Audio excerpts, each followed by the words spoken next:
We are live. Hey everyone, RT Bear here, coming to you from Hack Shack Studios, and yeah, we got a great show for you. This is Pontificators. This is a show we try to do weekly, every Wednesday night.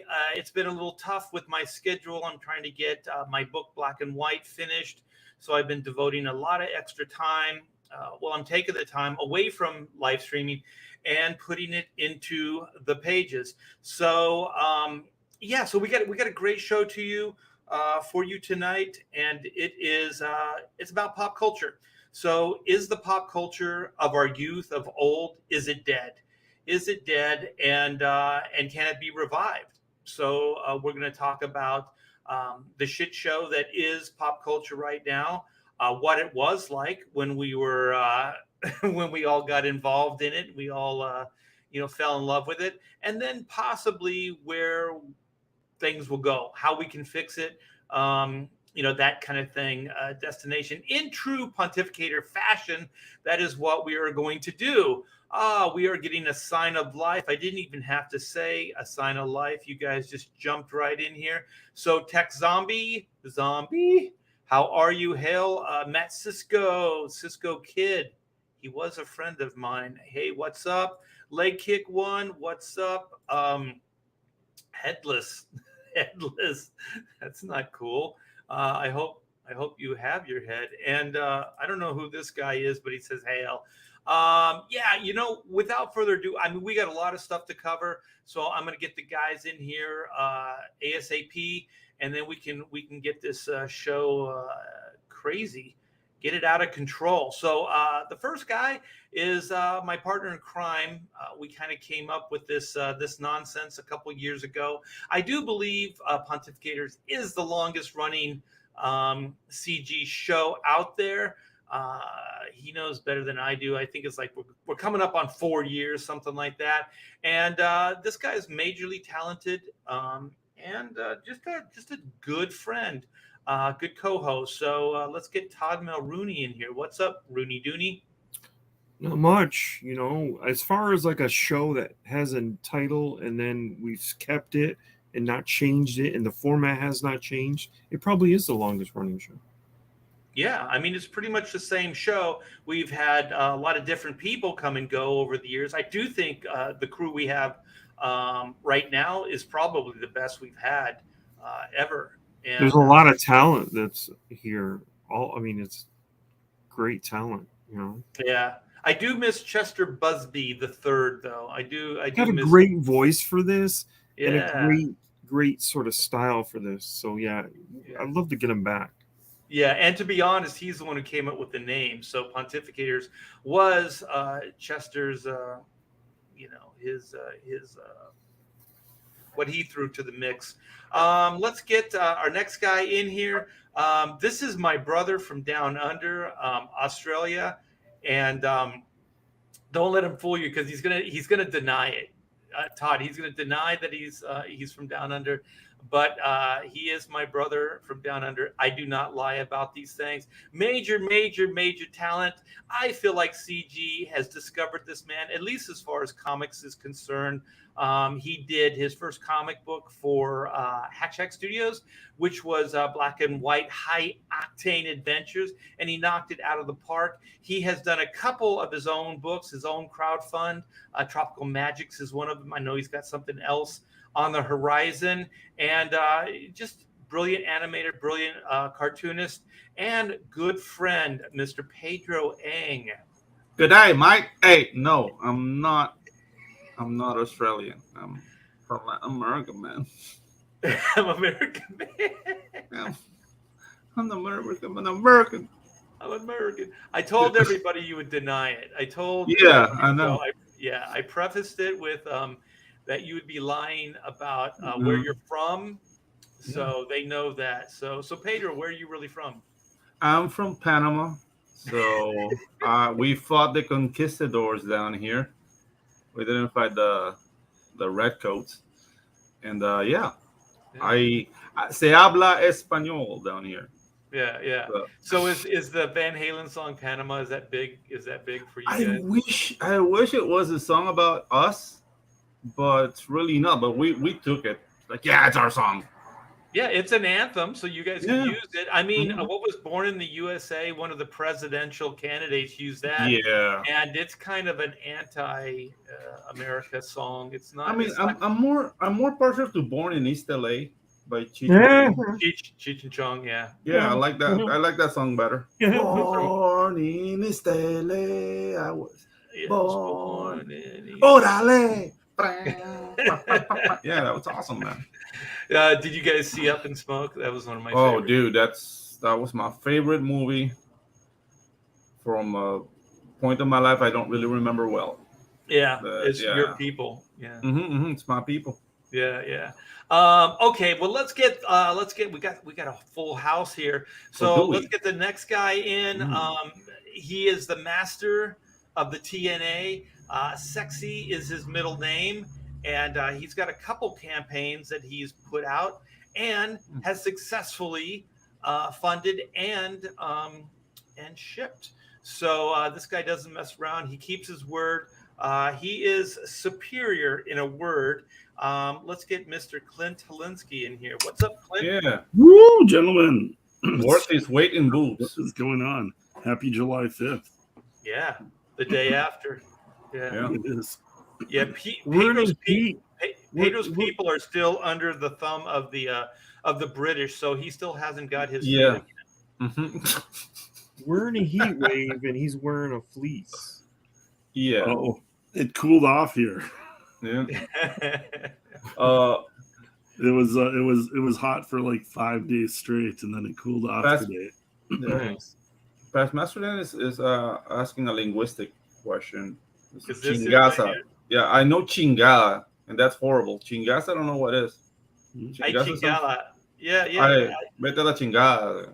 Yeah. And that's very Mexican though. Like Yeah. you need nothing in Panama. What is? Chingada. I'm gonna butcher it. It's like pinche cabron. A pinche cabrón. Yeah. What is that? So pinche would be like little or like non-important, and cabrón would be like asshole. Okay. So Little asshole. Little Yeah, asshole. little- Pinche your little cabrón. So Mhm. what is chingasa or chingala? Chingada would be the act of intercourse. I But- didn't expect that. Yeah, but in chingar, like chinga se cabrón por el jopo. So the thing is, like, they use the word chingada as you would say like fuck off. You say vete a la chingada. Okay. So that's how they use it up in Mexico. How would you say F yourself? Chingala yourself. No, chinga tu madre. That's fuck your mother. Mm. Yeah. All important terms if you want Yeah, to exactly. build in You need to Panama. know. Yeah. No, actually, You if know you come what? to Panama, you have to say something completely different. Yeah. Vete a la verga. Yeah. Vete a la verga. Chupa is suck, right? Yeah. Yeah. Chupa when my it's- dick. It's like chupa my verga. No, actually, no. That's like suck my dick, right? when your sports team wins over somebody else's, you tell the other guy chupalo, which is suck it.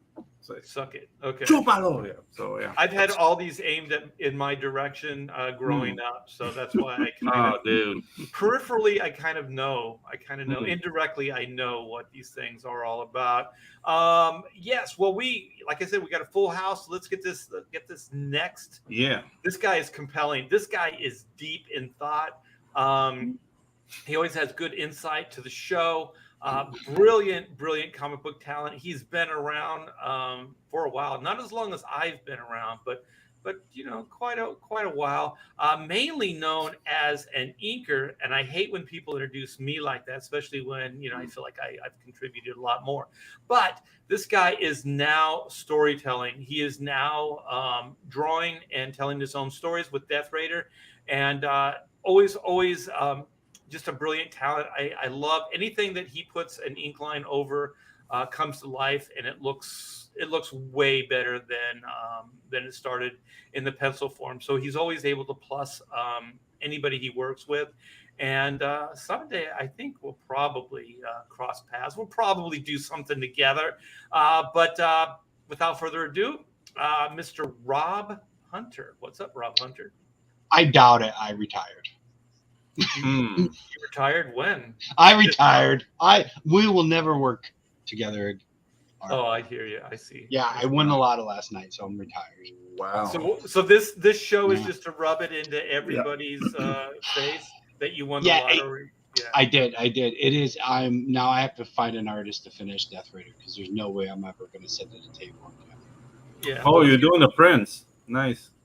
Are you gonna come back with like the artist formerly known as Rob Hunter and with a symbol thing? Mhm. Yep, I'll relaunch the campaign, different name and everything. See if it does. No, Does it should even be a more. sign. Should be a sign, just a phallic No. sign. Yeah. People then already you can think chupa. I'm a dickhead, so I don't think I want a Felix sign. Wait a minute, was that what Wait a minute. Pedro was trying to say the whole time? Yeah. Oh, Pedro from Panama City. There Woo! you go. Shots Florida. fired. Yeah, Party City. No, thank you very much, Art, on that magnificent intro. I appreciate it. I did not win the lotto, so I am hard at work on Death Raider pages. Good to know. Yeah, we Yeah. got a couple. There's a couple Rob fans, a couple Clint fans in the house. So we're going good. We're going good. We got our people. We're going to hang out for the next couple hours, and we are going to talk about pop culture. Is the pop culture of our youth, of old, is it completely dead? Should we all just kind of give up on it, move in different directions? I think we all come from different perspectives. Some of us have given up. Some of us still believe. Some of us think there are answers, solutions. So what we're going to do is we're going to talk about basically all the things that are crumbling around us. And then we can talk about like some of the the highlights of the past of pop culture, things we liked, and then possibly see if we can come up with some solutions. What I want to do at the end is I'm going to play the Mission Impossible 7. What is it, Dead Reckoning? And Oh yeah. I want to see what you guys think, because that's the hope for me. You know what I mean? Like that's like I'm looking forward to that movie. I saw somebody post already at Rotten Tomatoes by the critics. It's got a 100% rating. Already? Shit. Nice. There's an element. Well, there's people that have trashed Tom Cruise for years and years and years, but there's an element that realize the money people realize Tom Cruise is where it's at. Tom Cruise appreciates his audience, gives the audience what they want, and I mean, you can look at these other movies and what they're doing and see like if you got an answer to invest at some point, you're going to have to answer to your shareholders and stuff. And it's like these studios are losing money hand over fist, and Tom Cruise movies are not doing that. They're Right. Well, we'll get deeper into that. That will be our parting shot. But yeah, the movie looks fantastic. And wait a minute. Backstage, we got Jason Krieger or Craig. Is it Krieger? Whoa. Hey, Krieger? what's up, buddy? How do you say your last name? You're muted, baby. Krieger. Uh-oh, you're muted. Muted. Yo. Oh, mooted. Muted. He lost his voice in an accident. Yeah. Hey, do sign language, brother. Yeah.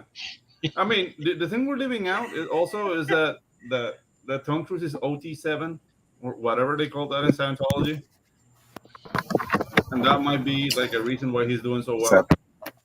Almost back. Almost back. Can you guys hear me? Now there you go. There you go. Well, hey, welcome back, brother. How is everyone? We're good, man. It's been a while, man. It has been a while. It has been a while. So it's good I've to been have so you, though. super busy. Yeah, I saw that Todd was here, and I hadn't seen Todd in a while, and I hadn't seen Clint.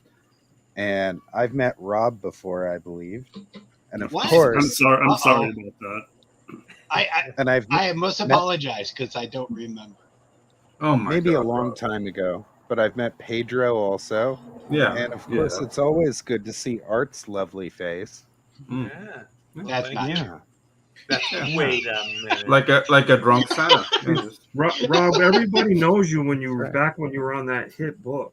Yeah. Oh, yeah. Back, I used to have. There would be kids because I recognize faces, not names. They go from when I was at a con telling me that I was inspirational to them to them walking by me and pretending they didn't recognize me. Mm. Oh, And I'm like, wow. wait, what happened? Oh, I'm not on Justice League anymore. You're probably only a year away from them spitting on you as they Gambit go by. book. So, Yeah. giving me a kick on the sidewalk while I beg for nickels. just Some change, sir? Some change? By the way, though, that Gambit book was pretty good. Oh, boy, that was a train wreck. Well, speaking of like homelessness and begging on the streets, I saw this show, this YouTube. They were getting into, it was a documentary getting into how much some of those guys score and bring down like freaking daily. They make a lot of money. Shit balls, man! Some of those guys are really successful. Especially if you kidnap kids and you have a roster of them. That's Oh, where the big money comes in. Well, Dude, that's what they do down here. This you got to one get into woman- politics first. Yeah, there was this one woman. It was awesome, dude. Like the scam, she's so good. Okay, so she begs around, like in her own neighborhood. So she just like walks around the block with her kid. They have a home. They have a house, right? And so she kind of like plays it down. Wears some shabby clothes, looks all sad, tells the kid to look sad, and then she just hustles for money. And she said what she makes like $200 to $250, like for 6-8 hour day. Yeah, that's good money. Yeah, especially non-taxable. That's Yeah, fantastic. exactly. Yeah. Just rattling the can. The only thing about it is it'd be hard. Like it's like con money, because it's all like small bills. So whenever I fly, it's so weird because you have like stacks, right? I'm not bragging, but stacks of money, but they're all like $5 bills, $2, like $1 bills, like maybe 20s. there's a lot of people buying stuff off you at the cons with $2 bills. Art. Yeah. But And you'll be the $3 bills. And you'll be the king of the strip club. Yeah. only But accept the crypto. thing is, it's like the drag is like counting it because it's all Oh, like yeah. $1 bill. So is that. Art, You gotta I'm count money sorry. on. Oh, damn it. So Everybody feel bad for Art. All right. Yeah, wow. I have to count more money. Yeah. All right, I mean, literally, it's stacks of money. Like I have It's to falling out of his luggage. I have to It's use falling out of his multiple luggage while he's pockets. pushing it. He's like shoving his briefcase in the overhead. No, I don't. No. And Two bills falling $2 off. bills are just piling on top of It's old ladies. dropping on people. He's like, "Oh, I'm sorry. That's just sorry. $2 bills. No Yeah. problem." You never ever put it in your luggage. You have to carry it on yourself, Yeah. right? Because there are Oh. people, like Yeah. luggage will get lost, luggage will get stolen. So I have like a couple hiding places on my person. Art's coming I back put some from of the money in my convention. shoe, and In also your prison pockets. the Your bonus prison of pocket? my prison pocket right in the crotch. Yeah. Oh, Art's dude, coming who back said from that? conventions and he's like Margot Robbie and in Kicked around his- what was the movie where they're just strapping Mhm. cash around the No, man, I'm not even kidding. I'm just big, huge stacks of green. It's good, but it is a drag to count it all, Oh, I just convert it at the bank to $100 bills, and then I just ship it to myself in FedEx boxes. In FedEx Usually boxes. 3 or 4 FedEx boxes full of hundreds. So Yeah. I wish Did I say people too paid much? it. I yeah, wish you did. people paid in hundreds. Do you like pick up square groupers too, Rob? You know what a Square square group? grouper? I Yeah, have no idea what that a is. square grouper would be like 2 kilos of cocaine taped together. They throw it in the ocean because what you? No. Yeah. Still FedEx. You Okay. you ship that by FedEx, my friend. Okay, FedEx That's is a- great that way. that's like a mafia move, right? Yeah. Nice. Also, if you guys fly, don't check in your artwork. Yeah, carry it on with you. Yeah.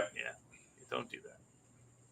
Oh, I've checked it before, but that's when I knew that. Remember when it used to be like $2,500? I like looked over my artwork and was like, I'd rather have the $2,500 and checked it. Oh my gosh. This was a long time ago. This was back at Marvel days, when pages were going for like $50, $60. Yeah. So secretly, you were hoping that your your luggage Mhm. would get stolen. Yes, I was hoping it would get crushed. I'd be like, all Wow. right, where's my check? That's hilarious. Wow. All right. Well, this is gonna be therapy time, man. We're gonna bag on pop culture for a good half hour or so. I know we have a lot of stuff chambered. There's been a couple lemons that have come out from Disney, and mostly Disney actually, with like Elemental and Indiana Jones, and their Marvel movies aren't doing too well. And then there was this little movie that Warner Brothers put out. It's called The Flash. Ooh. Oh Who yeah. watched it? Who watched it? Oh, did. DreamWorks came. Yeah, DreamWorks came with a movie also. Like nobody paid attention to that. Like Kraken Girl or something. Oh, that's Oh, right. that's not out yet. That It's not out yet. I mean, no, yeah, it came out. It made It like came out. It made like It made- $5 million or something like like 12 that. bucks in the box office. It was horrible. Why would anyone watch it? It looks like something you'd see on TV. Yeah, exactly. You know That's what I why. mean? Yeah. Yeah. Why pay for that? You just and with streaming, wait a month and you can watch it for free. Yep. Yeah. They shot themselves in the butt. I like Mhm. this. Past Master Dan says art is the king of the yard. You're damn right. Oh yeah. You know we'd circle around art. And Randy says F Disney. Hey, I own a lot of Disney stock. Don't have You Disney. do? Oh, now No. let's all cry for Rob. Hey Rob, Dude. did you buy Marvel stock when they first went public? Wait, which Marvels so when the first time they went public, when it started Right. at $14 a share? Right. Yeah, before the collapse, before their financial. Remember that? No. But we all. Oh, you. I didn't have any money. No, Okay. I didn't have any money. So- Was that like the Toy Biz thing where they? No, this Yeah. is before. It was Wait, before. It was before that. So it was before the bankruptcy. It was before Image because they lost their stock dropped right after Image was. Oh formed. yeah, it was way before Disney. Yeah. And most of us were Image. working under contracts that were bankruptcy contracts, meaning that if Disney or if Marvel chose to not pay you for whatever reason, they didn't have to. So Wait, we were, now you're. Wait, what time are you talking about for the Marvel stock? Because they issued Marvel stock before Image. They went this was bankrupt before. after This was Image. before Image. Yeah, this was like the So 90s. so you're not. It's not This had to be bankruptcy like contracts. 88, 89, 90. No. Like the bankruptcy 92. was 93. was way after. Yeah. Yeah. Yes. Okay. Yeah. You kind of jumped on us on timelines. Yeah, I get confused. That's what I do. I jump on people. I a never had a jumper. contract, but I knew that Gambit at that time, and X-Men. First, it was X-Men. Was one of the better selling. It was the number one selling profit book for Marvel because everyone else was on big contracts and Steve Strouse wasn't. So I knew that whenever I helped out on X-Men, I'd get paid.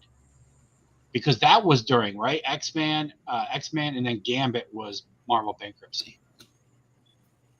Well, yeah, I don't know. I was, I guess, when was the bankruptcy? Do you remember the year?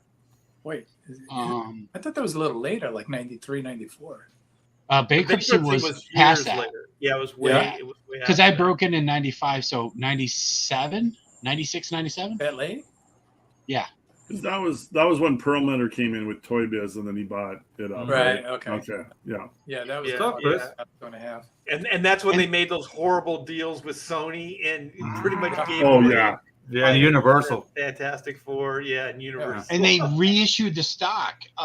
I worked briefly for a guy who was big on Wall Street, and he said that he still doesn't know how they did that maneuvering where they went bankrupt and then reissued stock, and it was all like legit. Like they just, after all the creditors, reissued their stock, and away they went. There was He said some he had fishy no things idea. going on. He said that was so sneaky. Well, Eric says, which bankruptcy? Was there another one, or are you didn't know about the bankruptcy in general? Because the bankruptcy was like, it was late 90s. So Yeah. Randy says 96. And, Okay, there you go. And so, yeah, like Marvel just really had some financial problems. I think it was just because the heyday, they were making so much money. They didn't really know how to manage stuff. And, yeah, they just went under, and so yeah, that was late 90s. Yeah, but they were playing heavy duty shenanigans with money. Yeah. Well before that, because they started doing that like when things were actually still good and they were making a lot of money. They did that. They did a bait and switch with a few guys where they offered, they basically guys like one of the ones I remember. I think it was Andy Smith not Andy Smith, Andy Kubert, and like basically, like he got offered something somewhere else for crazy. Yeah, for crazy money, something like 40 grand a book. 40. So I'm not wrong. I got it right. So no, 40 grand a book, and he went back to Marvel and he's like, "Look, these guys offered me $40,000 a book. You guys need to match that, or I'm gonna go." And they were like, because everybody at this point had fucking done the image jump. All the big guys had fucking bailed, and they were like, "No, but we don't want to lose you, and you're an asset." Blah blah blah. It's like, we'll match it. Just give us time to put it together. And they strung him along for 6 months until Acclaim fucking pulled their deal. And then they were like, well, we don't really feel like that would be a good. They used to use the line like, we don't feel like it's a good precedent to set. And so they did that with me. I had fucking when was Malibu doing the Malibu creator line? What was that called? It was early 90s. What was it called? Yeah. Malibu creator. That was after Prime and stuff. Right? That was. No, Bravura was the individual like creators. That was like their image imprint. Right. So is that what it was? Yeah, okay. But they did the same shit. I had a contract with Bravura, whatever it was, Malibu, whatever that was called, do a creator-owned book, and fucking like 2 months after I signed the deal, Marvel fucking acquires Malibu. Oh yeah. And they cancel every creator-owned contract, and everybody just went, "Yeah, Marvel canceled all our contracts." And I was like, Marvel cannot cancel your contracts. If they buy a company, they buy the contracts. And it was like, well, and I was like, I'm not having it. And I was infuriated because it was like, to get a creator-owned contract for good money was what everybody wanted to do. Nobody really felt like working for Marvel or DC anymore at that point. And so, I went to Marvel. I was like, look, I have a contract. You guys bought it. And they literally said, well, we feel it sets a bad precedent. And I was like, I don't give a fuck what you feel. I signed the paper that you bought. A bad precedent of artists making money? That's a bad precedent? They went back and forth with me for like fucking 2-3 weeks with their lawyer. And they had their lawyer. They got to the point where they had their lawyer call me. And I did the same shit. I was like, dude, I don't give a fuck. I was like, I signed the contract. You have to pay for it. And they're like, well, we're not gonna. And then they started offering me like fucking, boxing tickets. And I get the fucking lawyer go offer me like Ray Jones tickets or some shit. Have you seen Breaking Bull? I have it right here on DVD. Yeah. They started offering me all kinds of shit, and I was like, dude. I said, let me explain. And I didn't even bother to get a lawyer because I knew how right it was. I was like, you bought a fucking piece of paper that has a dollar value to it. Now you can pay me that dollar value, or I'm gonna sue you for what that book could have made. And he was like, and then like we made a fucking deal. We talked a little bit, and basically they sent me like $15,000 just to. Did they tell you to stay quiet about it? They bought you out. Yeah, that was the other thing. Don't tell me, probably. You're gonna say that bad president. Telling any of the other people that have contracts that you. And strangely enough, it was I was supposed to do the book with Tex, and it was the Batman story. Yet again, this ill-fated fucking Batman story that DC didn't buy, right? And then I fucking sold it to Image. I was gonna do fucking Jim Valentino as Shadowhawk, and he was like, "Oh, that's a great story, but it's too much of a Batman story. Why don't you do a creator-owned? And then like you could just keep your character." So I was gonna do that with Tex, and then Jim Lee hires Tex away to do Union. The book fucking winds up in limbo again. So I'm still stuck here with this fucking story in 3 years with 3 companies. And then the Malibu thing fucking happens, and they're like, oh yeah. And then they pay for it just to fucking, and all the time, everybody just keeps giving the story back to me with the rights and everything, we like it. There was a lot of shit going on in the 90s. Was such a fucking shit show, early mid 90s. I like to set the bad precedent thing. Let's make t-shirts. Yeah, it sets a bad precedent. Like we give a fuck. You know, it's like, Yeah. and then they offered me, what did they offer me? Like fucking a year's worth of work or something. Like they offered me that. Who's the guy with the green hair that fought the Hulk? The Doc. Doc Samson. Doc Yeah, they Samson. offered me that Doc Samson miniseries. I was like, I don't want to draw for Marvel. The reason I got a creator own book was to get away from you. And they were like, and then when they figured out they just had to pay me, then they just like, oh, how about Well, I mean, everybody's like chomping at the bit for a Doc Samson miniseries because you know the original art and everything will just fly off the shelves, and just the number on sales, and you're going to get all that money back because Doc Samson's going to be played for years. Yeah. Hulk, Chris could have made his Doc mark. You could have made your mark on that. So yeah, that's pop culture of old. Let's talk about pop culture of new. We got Indiana Jones and the dial of And the death at the box office. oh my gosh, yeah. And then there's that Elemental movie, and then there's the Flash. So those are the three. Disney also has Secret Wars that's fucking tanking. Oh, the TV show, yeah. Right, that's you don't hear Secret anybody. Invasion. Secret Invasion. Nobody's talking about that. Nobody gives a Marvel's, shit. And how shitty does Marvel look? It's fucking, they're like, oh, we're, the new Avengers, we're going to replace the Avengers with what? A fucking bad episode of Charmed. It's like fucking. Yeah. I saw your post there. Yeah, it was like, and I took it down because I was like, I thought about it for a minute. I was like, wait a minute, that trailer couldn't have been real. And so I took it down. And it turned out it was real. It was like. The AI trailer? Yeah, that was rich. Yeah. So is that the Marvel's movie that's coming out in November? The Marvel's trailer with what's her face? Brie Larson. Brie Larson, yeah. Brie. And like literally, like it's a bad Charmed episode. Kind of nails it on the head when you listen to the girls talking in the trailer and the dialogue and everything. Exactly. It's like, this is. Yeah, it's more like Gilmore Girls, more so than Charles. It's all in that vein. Yeah, my ex-wife loved the Gilmore Girls. That's why I know it. So when I heard it, it's like, there we go. Yeah. He's asking if there's a good episode of Charmed. Are you kidding me? I don't. Yes, every time Phoebe showed a lot of cleavage in cute outfits. Who's Those Phoebe? are the best episodes. I remember this great Alyssa episode Milano. of Charmed where Alyssa Milano takes her top off. And she's wait a making minute. I'm thinking it, because she's making out with that chick from The Golden Child, the Eddie Murphy movie. What's her name? Jennifer Hewitt or whatever? She's not on this. Jennifer Love. Okay. Alyssa Milano. Yeah, they're like those two to me are like interchangeable. I can't believe you guys are copping to even watching this stuff. Oh, you know it, dude. Those chicks are smoking. A girlfriend who was fucking watching it. I was married. That was my excuse. Yeah, watch the movie Kiss of the Vampire with Alyssa Milano. Mm-hmm. That's the best episode of Charmed. Yeah. Wow, you guys are all gay to me. You are so gay. You're so gay. I love Art so much. He's awesome. You guys are gay. You guys are gay.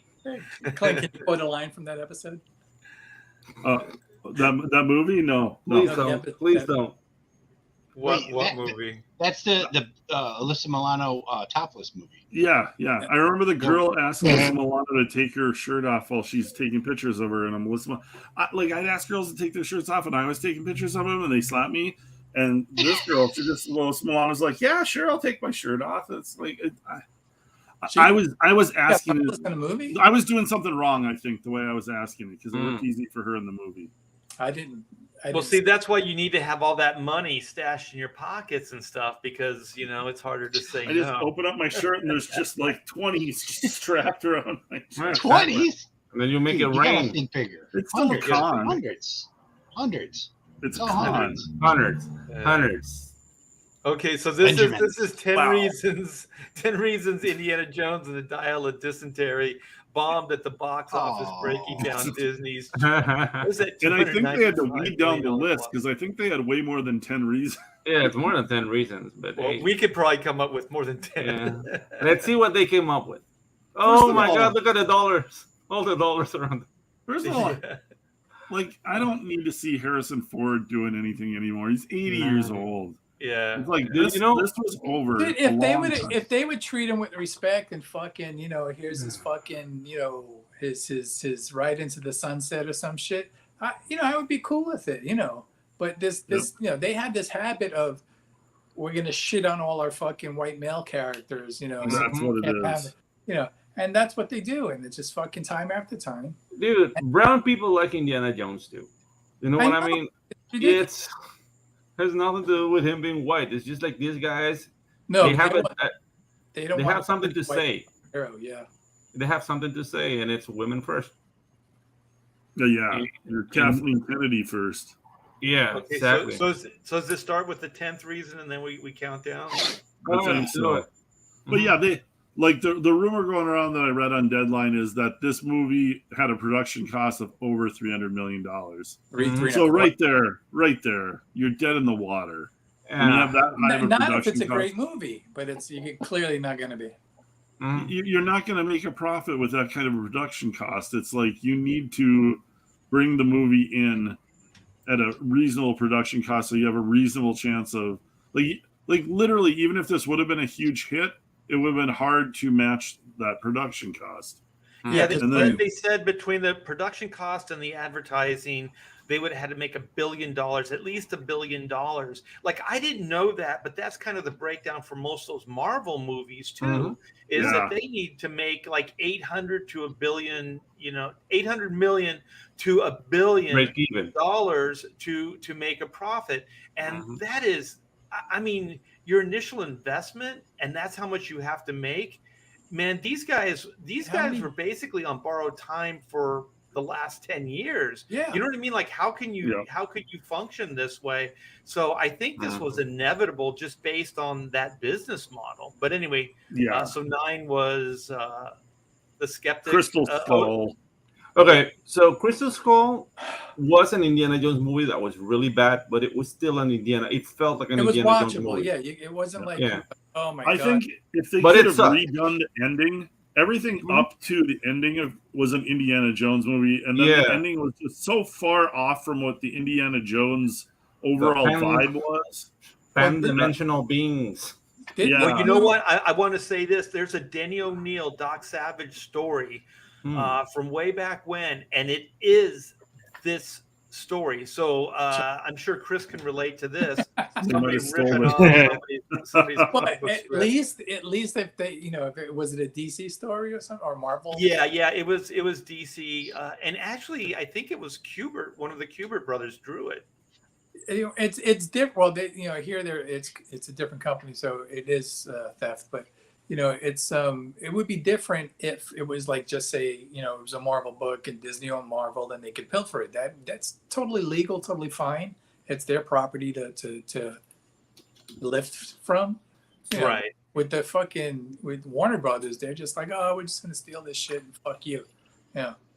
So. Yeah, I was just giving you shit. But anyway, so there was a lot of residuals from the Crystal Skull, a bad taste in people's mouths. So, and also the Crystal Skull ended like Indy got married. He had a legacy, his son. And it seemed like, as far as the Harrison Ford Indiana Jones character, it was all said and done. You know what I mean? But isn't it crazy that, like, also with these type of films, like, the more CGI there is in these movies, the worse the movie is. Yeah. It's just less and less believable, because these are very grounded fucking heroes. And I think generally fucking just across the entire spectrum of fucking hero movies, that the fucking, at this point, they're phoning in the fucking effects. Because the Flash was just like, you are fucking kidding. This looks like a PlayStation 2 game. It was just like, they're just fucking, well, it's fucking, we'll make some shit. But Chris, the things have to do with deadlines. Like the effects houses have been, dude, it's just breakneck. They don't have time to do it properly, and they're not getting paid well anymore. So of course they're gonna dial it in. Yeah, it's just a fucking. Well, the Flash, I think they started cutting the budget on that because they knew they were sitting on a bomb, and it's like, let's not pour. I'm sure that new Warner Brothers guy is like, let's not pour any more money into this. It's like, why even bother with this? Finishing off the CGI at this point. But then you got to fucking think about, like, the decision. You bring in fucking James Gunn, who is brought in to write the ship, and the whole point of bringing him in and firing fucking people like fucking Jason Momoa and all those guys, Gal and all that shit. The whole point of that is to go, okay, we're gonna fucking reboot and do this right, and everything's gonna be fucking great. You know, James Gunn is in charge from now on. You're gonna see some shit. And then the first thing they put out is a shit. You know, A bomb. it's just like dude. Here's our new fucking thing. Everyone's fired. No, this is the new way forward. And you put out something that not only fucking sucks, but loses $250 million. It's a joke. Who's going to take the rest of the series? Well, on top of this, Chris, they still have an Aquaman movie and a Blue Beetle movie. Blue Beetle's still, Blue Beetle's going to tank, and Aquaman's Yeah. not going to do much if it does anything. And then you're left in a situation where the only way shot is if James Gunn comes out with the fucking greatest, most spectacular fucking blockbuster Superman movie that anyone has ever seen, and then maybe you can get a soft reboot out of that. But it's not going to happen. But He's fucking. I don't see him doing. This is what everybody forgets to mention about that James Gunn is coming in, because that is it Saffron. Who's the guy that came with James Gunn?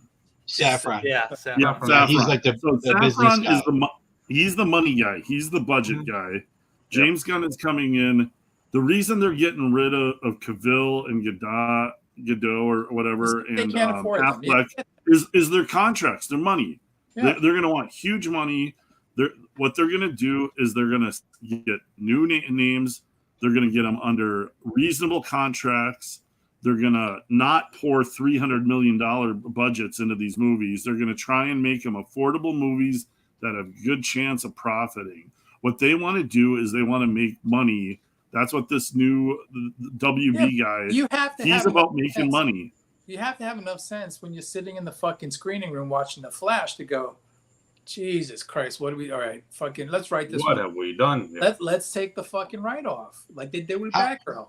You know, How can you, like, literally, if they want to make money on Superman, they're going to have to make it so much cheaper than Man of Steel. I mean, how could you put Man of Steel up against Superman and go, oh, look, they made the new Superman movie for a third of what they made Man of Steel? Who's going to want to watch that? There'll be no effects. but It'll plus be, he's what, doing Superman crying in his it's his another cornflakes? it's another Lex Luthor movie too. So who will give a shit? It's like, how many times have we seen a Lex Luthor movie? Yeah. Superman, every fucking Superman movie, the villain's Lex Luthor, like time and time. Yeah, It's that's just true. like, it's who gives a shit? Fucking, I try- hope they bring a new villain in. I hope they use a different villain. I want Brainiac. I've been Brainiac, yeah. character for a long Anything long other time. than Like, Luther or Hollywood- Zod. Yeah, Well, Hollywood could go to town with Brainiac. Like, you But get Brainiac- good designers in there, some good sci-fi dudes. They- Some killers Art. that- They used Brainiac on the TV show Krypton that tanked, and Brainiac was the main villain in that big video game. So I don't know if I think it would be great if they used Brainiac. I don't know if they'll feel like It's not the just same retrying medium, it. though, Rob. It's not the same medium. Like, when it comes to movies, if you haven't seen Brainiac in the movie, Brainiac is not in. Like, you can see them in video games and whatnot, but I don't think like that cross-pollination is that Well, I hope so. close. Yeah. and also I hope. this shit waters down the brand. Like it's to have fucking multiple TV shows and stuff like that. You got to use your B-list characters for that shit. You have your fucking A-list characters, and obviously for DC, that's the Justice League characters. But you got to include Green Lantern and Flash with that. So you don't have a fucking Flash television show. You save them for film. And do your big characters on film. And then on the strength of your films, you could sell those B-list characters.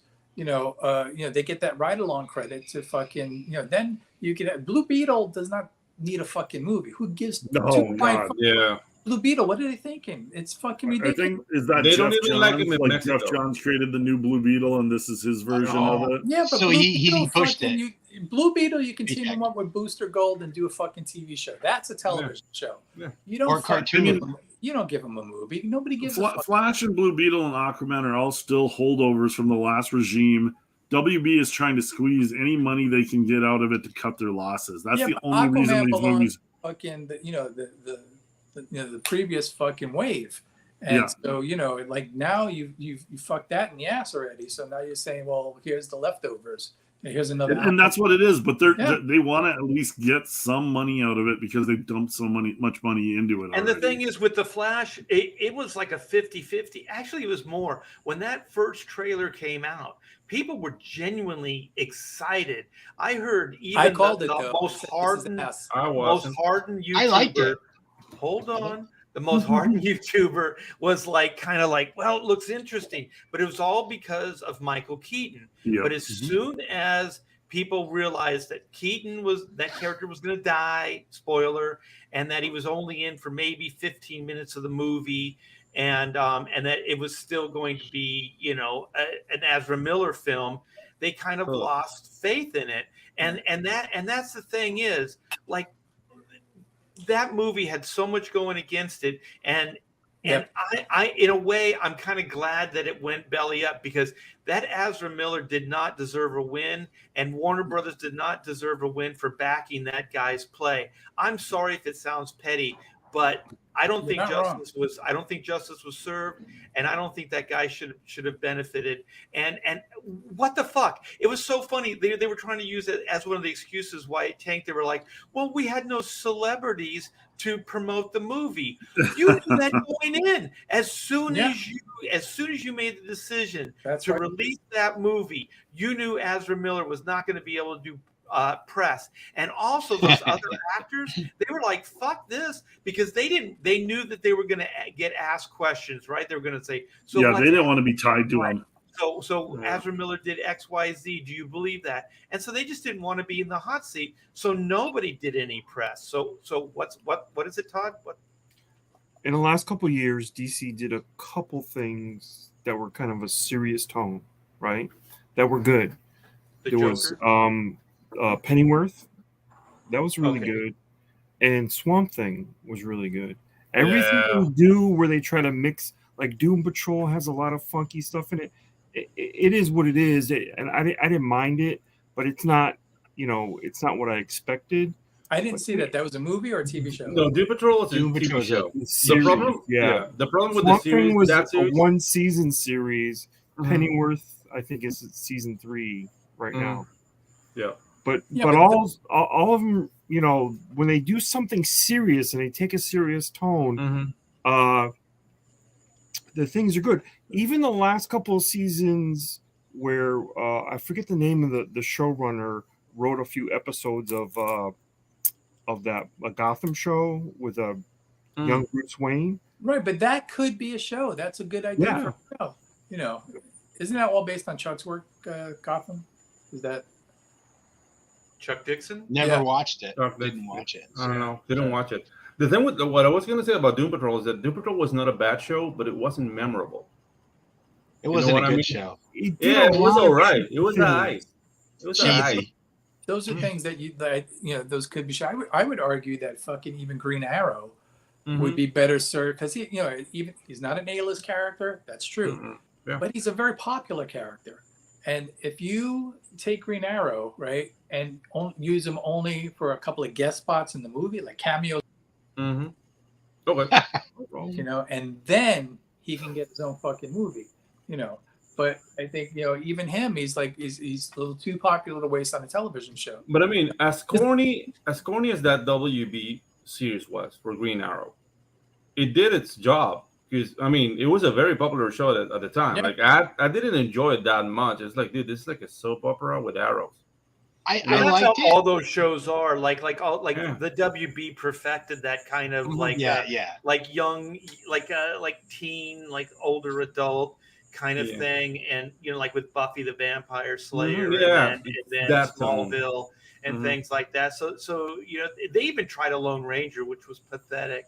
But they tried all kinds of stuff with the same formula, and I think it works for some things. Others it doesn't so much. But the thing is, I think like modern stuff is different. Like those things they were either good or bad based on their own merit. But what's happening now, like with Indiana Jones and Flash and stuff like that, these feel like they feel different to me. Like they're tanking based on I don't know, agenda, like kind of things that just don't ring true. Like wow, okay, like let's don't go seem back like to Indiana villains. Jones. Okay, Indiana Jones. Okay, like these executives, they don't even ask themselves really, really basic questions. Like, why would anybody, like, based on the script, okay, that James Mangold, like his whole like approach to Indiana Jones. Okay, why after reading that script would you go, let's make this movie? It's a sad, beat down, pathetic version of the hero that people love. And unless like the only way those movies work or those stories work is if you bring the character back up bigger and badder than they were even prior to starting this story. But instead, he lost his son. He lost his son in the war, and the son, they established the son went to war enlisted just to kind of piss off his dad, right? So already there's like this tension, and already there's like this guilt that Indy has because his son is dead, right? So so this is pathetic shit. Yeah. Now he's an alcoholic. They established that the girls don't like him at the teaching anymore. He's washed up. Nobody listens to him. His wife left him. All this shit. Nobody fucking wants to see this shit. They just don't. Like, what I thought would be better, and I haven't seen the movie, I just know the premise, is like, what if Indy was at the top of his game? He was still rocking it, right? And he was looking at retirement. It's kind of like, those old cops, right? And they're just they're going to retire at the end of the week, and then they get sucked into one big last, like, it's Lethal Weapon 4. Yeah. I'm too old for this shit. Yeah, it's this old like, what do they That call or it? you can't. This is the Kathleen Kennedy effect, though. Yeah, She it's an did unsolved murder or something. And they get sucked in out of retirement, and then they go do this thing, right? And those things work. And then you get to see Indy with his son. You get to see Indy with I forget her name. His wife. Miriam. Marion. You get to see all this stuff, and then it's he makes a choice to walk away from all of his comfort, all of this great stuff, to go on one last adventure.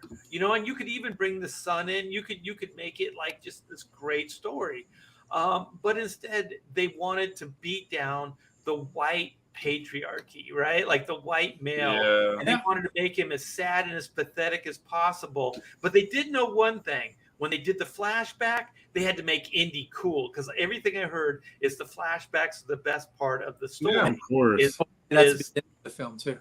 Right. Well, and so with Flash is like a similar thing. Like if I was an executive and they came, okay, we're going to do this multiverse storyline. There's going to be time travel and all this. And I go, okay. We've never seen that before. Right. But it never worked. It's never worked either. Like Endgame.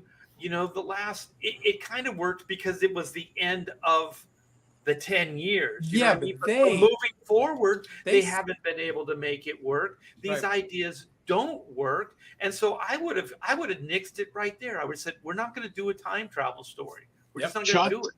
Chuck Dixon said that his first lesson when writing for Hollywood is you write the story the producers want. So James Mangold, which I'm not a fan of his stuff at all, he wrote the Indiana Jones movie that Kathleen Kennedy wanted to make. That's exactly what it is. Nobody cares what the final product is.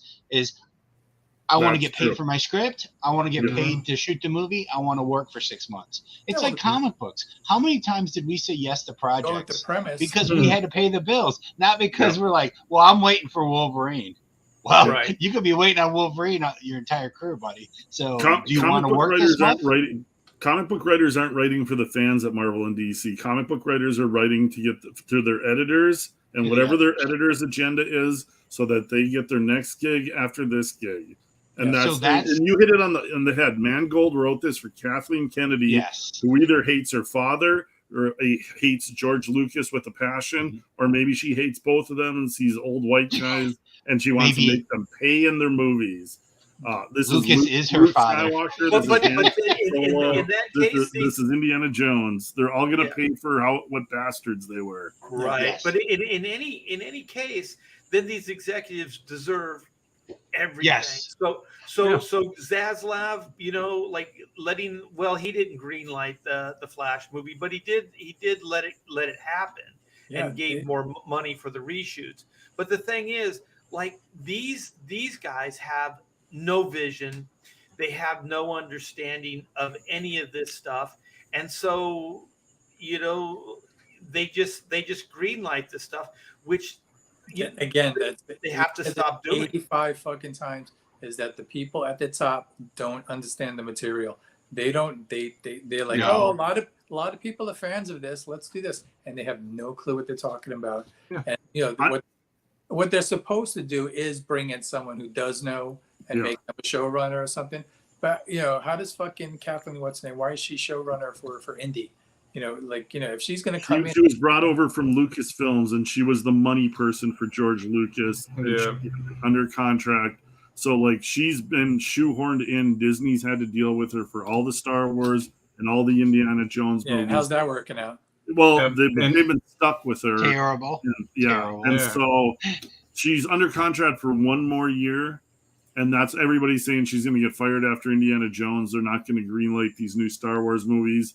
Once her contract's up, Disney can finally get rid of her. Whether that's true or not, I don't know. I would love to see her get canned. I don't really care if she stays or not anymore. Dude, I don't care. Star Wars. And the thing is, I'm not gonna judge Zaslav and Gunn until Superman Legacy comes out. Because I mean, all the Flash, Aquaman, they're stuck with these movies. They could kill them and write them off like Batgirl, but I think you look at the flack they took with Batgirl. I think they want to just get whatever money they can get it out of these, get rid of the Snyderverse, get rid of the Hamada movies, and start fresh with their own things with a reason. But they're not, and every time they do this, they're tarnishing the movies moving forward because the audience doesn't understand this stuff. That's the part. They don't know. That's the part. And they are fucking. Their good faith is being flushed down the fucking toilet time after time after time. And that was my point. By the time we get to Superman, you know, nobody will give two flying fucks about DC movies.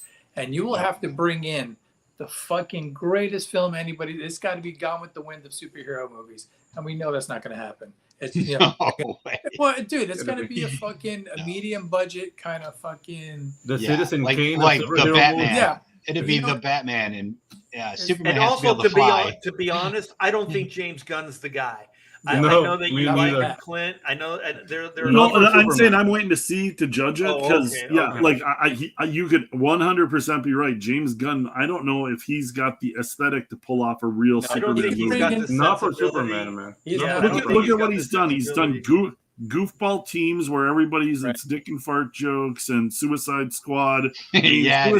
His Suicide Squad was nothing but dick and fart jokes. Guardians of the Galaxy is his group of misfits. That's what he writes. That's his strength. Hey, you know, I just Superman is not that. You know who he is? He's this generation's what was the guy's name that did RoboCop and did Verhoeven?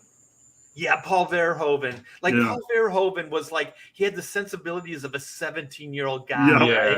Like all of his movies, like it was like boobs and gore. You know what I mean? The commercials. But that was it. And I think that like James Gunn is probably I almost gave James Gunn more credit than Paul Verhoeven, but I don't think he's better than Paul Verhoeven.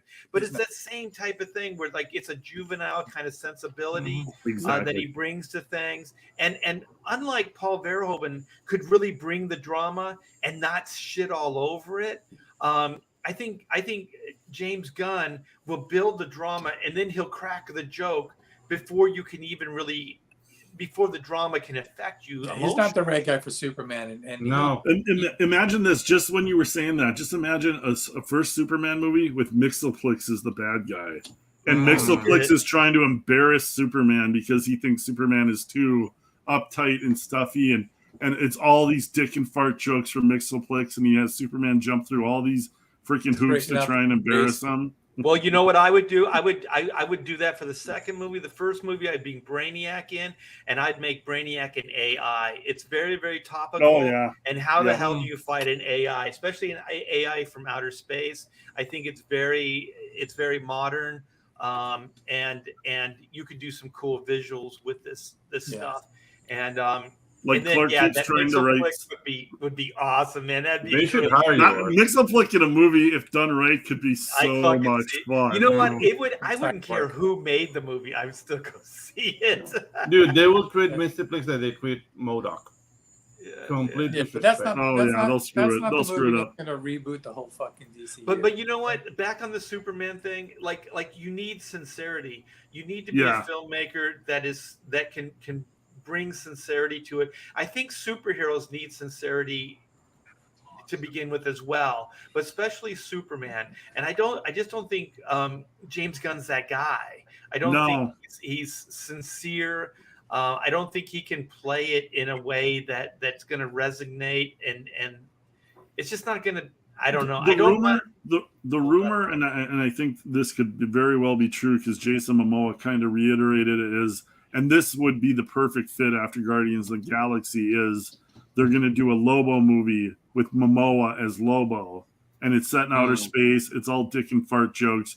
Who's perfect to write and direct a Lobo movie? James Gunn would be. Yes. James Gunn would be. That'd be a home run with James Gunn doing a Lobo movie with Momoa as Lobo. but he didn't have enough sense to do that. First of all, that's another beat. Well, they're not going to start up the DC universe with that. Lobo. Yeah, but he should know enough to fucking give Superman to someone who can bring in that film. You know, Yeah. instead of going, oh well, Superman's going to be the fucking, The Deadpool of the Take it DC. from- Or they have Lobo. They have Lobo in the Superman movie and have them face off. You know how many fucking hit movies you need to have with regular A-list DC characters before you can fucking launch Lobo? Yeah. Yeah. And 5? Probably. Not with Momoa though. 4. Momoa is shown. He gets. Well, I don't know, man. Already Aquaman. I mean, they had The Rock for I think you Black can Adam, and do didn't it. work. Just don't bring it in. Like they said they were going to do more one and dones. So just don't bring it into a Marvel or DC universe kind of thing, and just do a good one and done. But the thing is, I just, as we were talking, I think James Gunn and that Saffron are going to hire different teams to do these different IPs. So James Gunn isn't going to do all of them. So possibly they could get different people for the different sensibilities for the characters. But my thing is like the Marvel universe, and I always say this, and it's so true, that you have to have a tone. You have to have a basic tone for the universe, for the entire universe. So there is some master planning that has to go into this, because you can't just do this tone by this director, this tone by that director, and somehow make a cohesive universe. Because, okay, it's the same actors, it's the same settings, it's whatever, but the tones are all completely wrong. And it's kind of like an understated thing about movies and entertainment is the tone. You have to get the tone right for the world, the universe, for the characters, all of that stuff. And one of the genius things, and it's undefinable, is what Marvel did with their universe. The first 10 years, they had a tone. They could go a little bit sillier and they could go a little bit more dramatic, but there was always that tone that was consistent. And that's vision from on high, and fucking Warner Brothers does not have it. No, and they shit the bed time and time again, and they're gonna do it twice more before they even get to Superman. So they have no fucking good faith. And the momentum's going the wrong way. It's fucking sliding back down the hill, and then Wait they're a minute. expecting Superman. You don't want to see the Mighty Morphin Power Beetle? I think He's shiny and bright. I mean, I'm offended. If they do those movies, it's not going to do well. Like if they made, I think the one thing $8, it'll break even.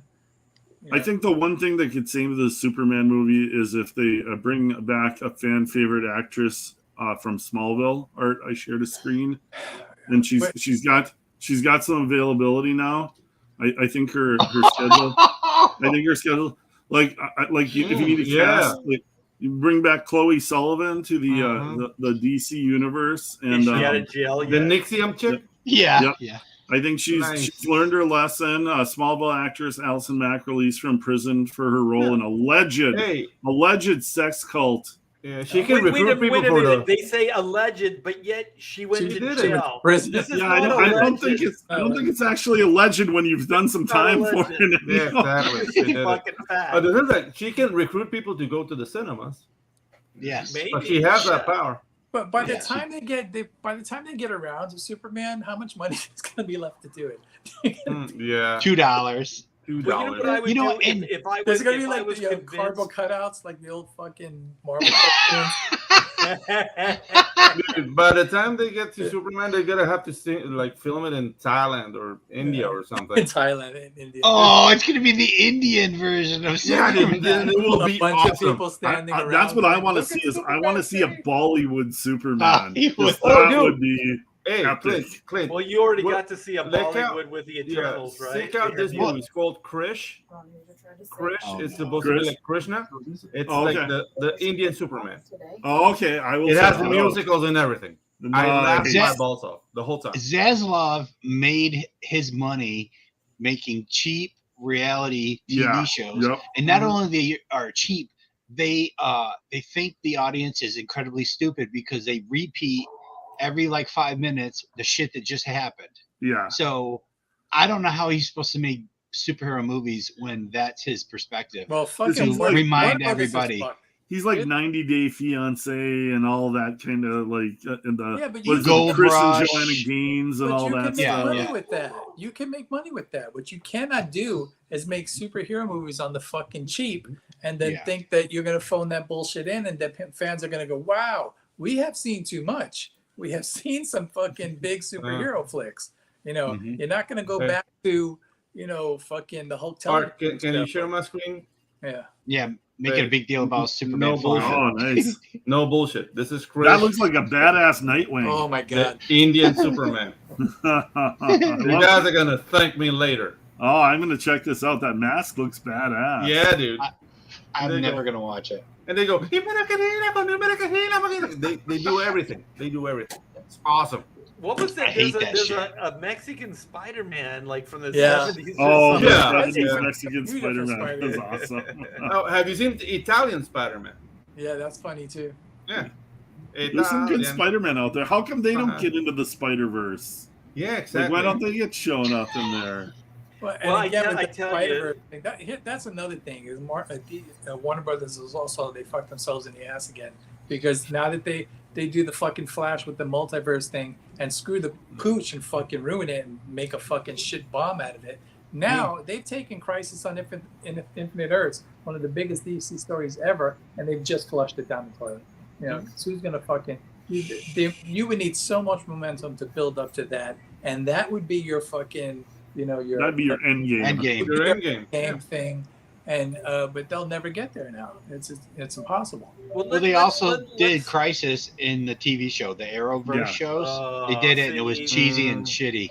See, It was this really is low why budget. you need better executives. There's certain things that they cheesy. shouldn't be greenlighting. Yeah. That need to be done like properly. You can't just half-ass this stuff. Oh Well, my God.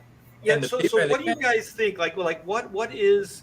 Oh, we Standard lost Chris. material. There he is. Mm. But so what do you guys think? Like is it doomed? Like everything that's happening right now is there any hope? Is this going to No. continue? Is pop No, culture, it's- this current pop culture dead? Yes. Well, yeah, the superhero movies fucking. Well, here's the thing. It's like anything else. If you actually could do it well, then fucking people will come back. But now they can't afford to. They've lost too much money on these bombs because the commitment level, which Warner Brothers has never had, at the top to say, okay, we're going to do this right. We're going to do these big movies and then these fucking, ancillary fucking characters, but they've never, ever committed to that. When again, for the 50th time, when Marvel fucking hit that booming fucking, stride with, Iron Man, Uh-oh. Captain America, what was WB's response to it? That fucking shit Wonder Woman fucking television stuff. Mhm. How We're dare losing you the live sound, in too. Carter's American? Yeah. What I think That was what their I think it response. is you don't realize, and especially once you start getting a little older, how quickly these generations, like moviegoers, are your 20s and 30s, Man of Steel was over 10 years ago now. Mhm. Like the next Superman is going to be what, next year or the year after that? There's a decade in between them. You have a generation of new moviegoers. You're aiming for hitting the people, their 20s and 30s. Those are the people that spend money at the theaters.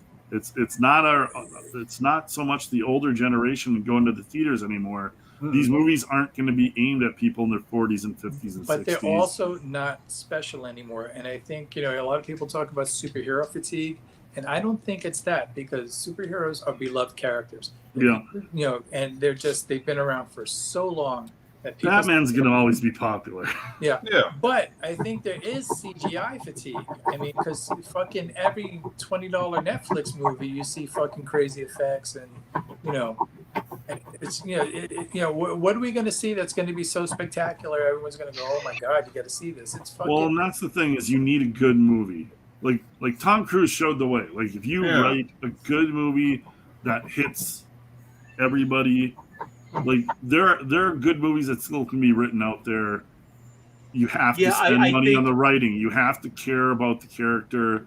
The CGI. Tom Cruise is not an asshole, and Tom Cruise. Yeah. Oh, right. But and you could have done Indiana Jones, right?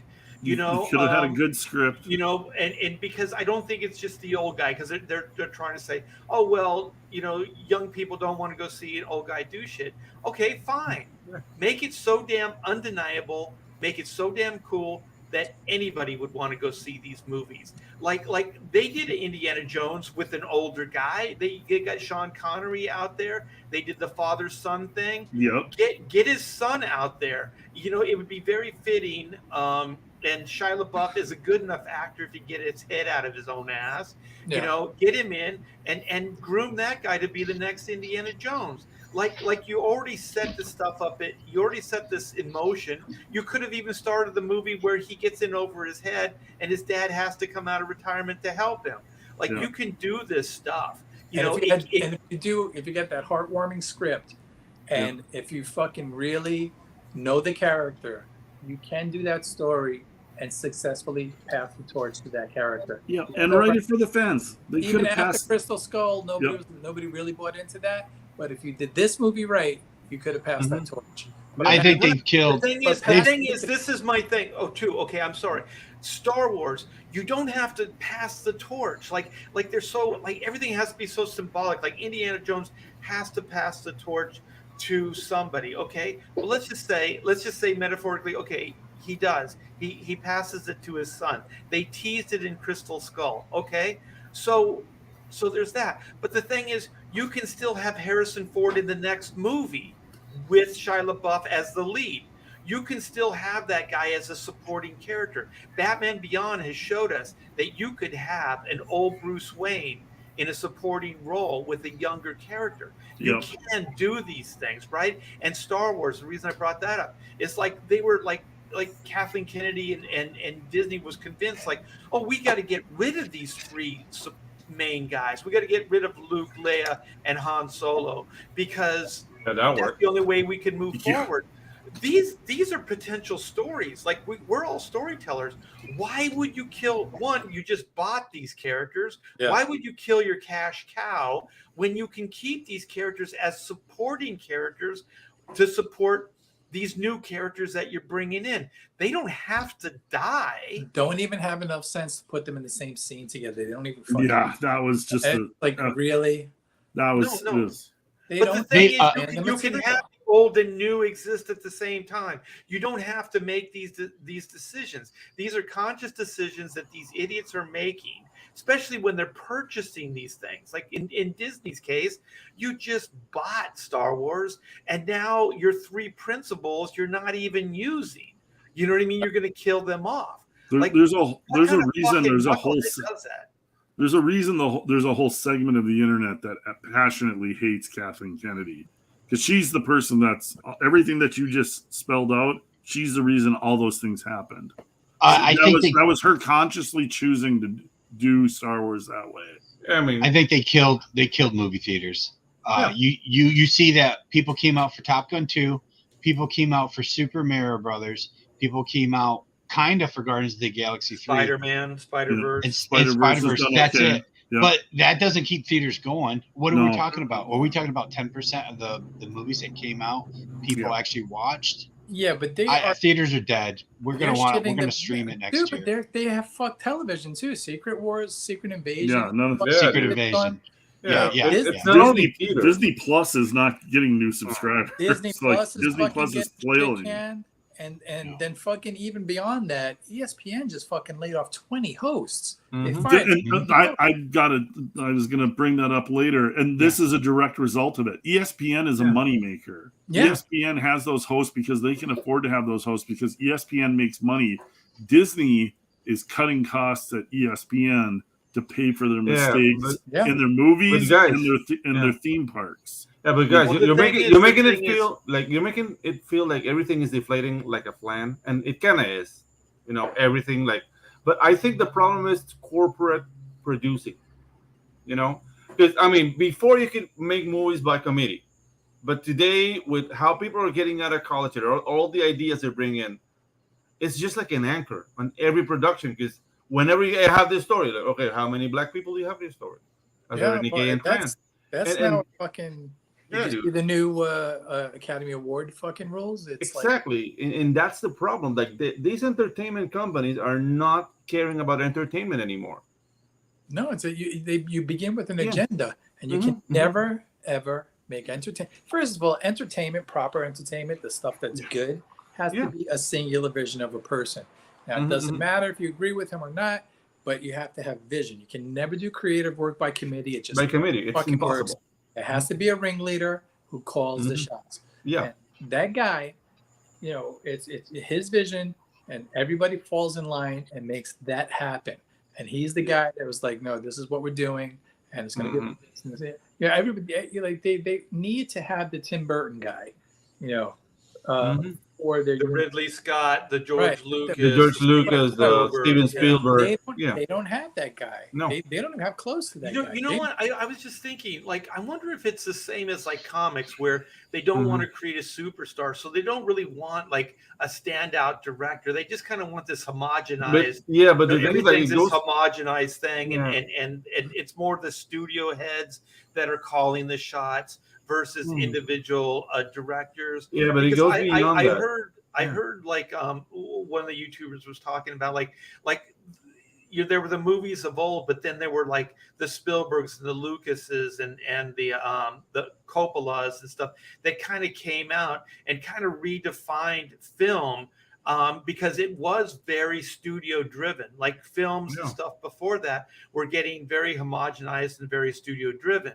And so then these were like more individuals. Like these were kind of like, indie guys coming in there with big budgets and stuff like that and making these films.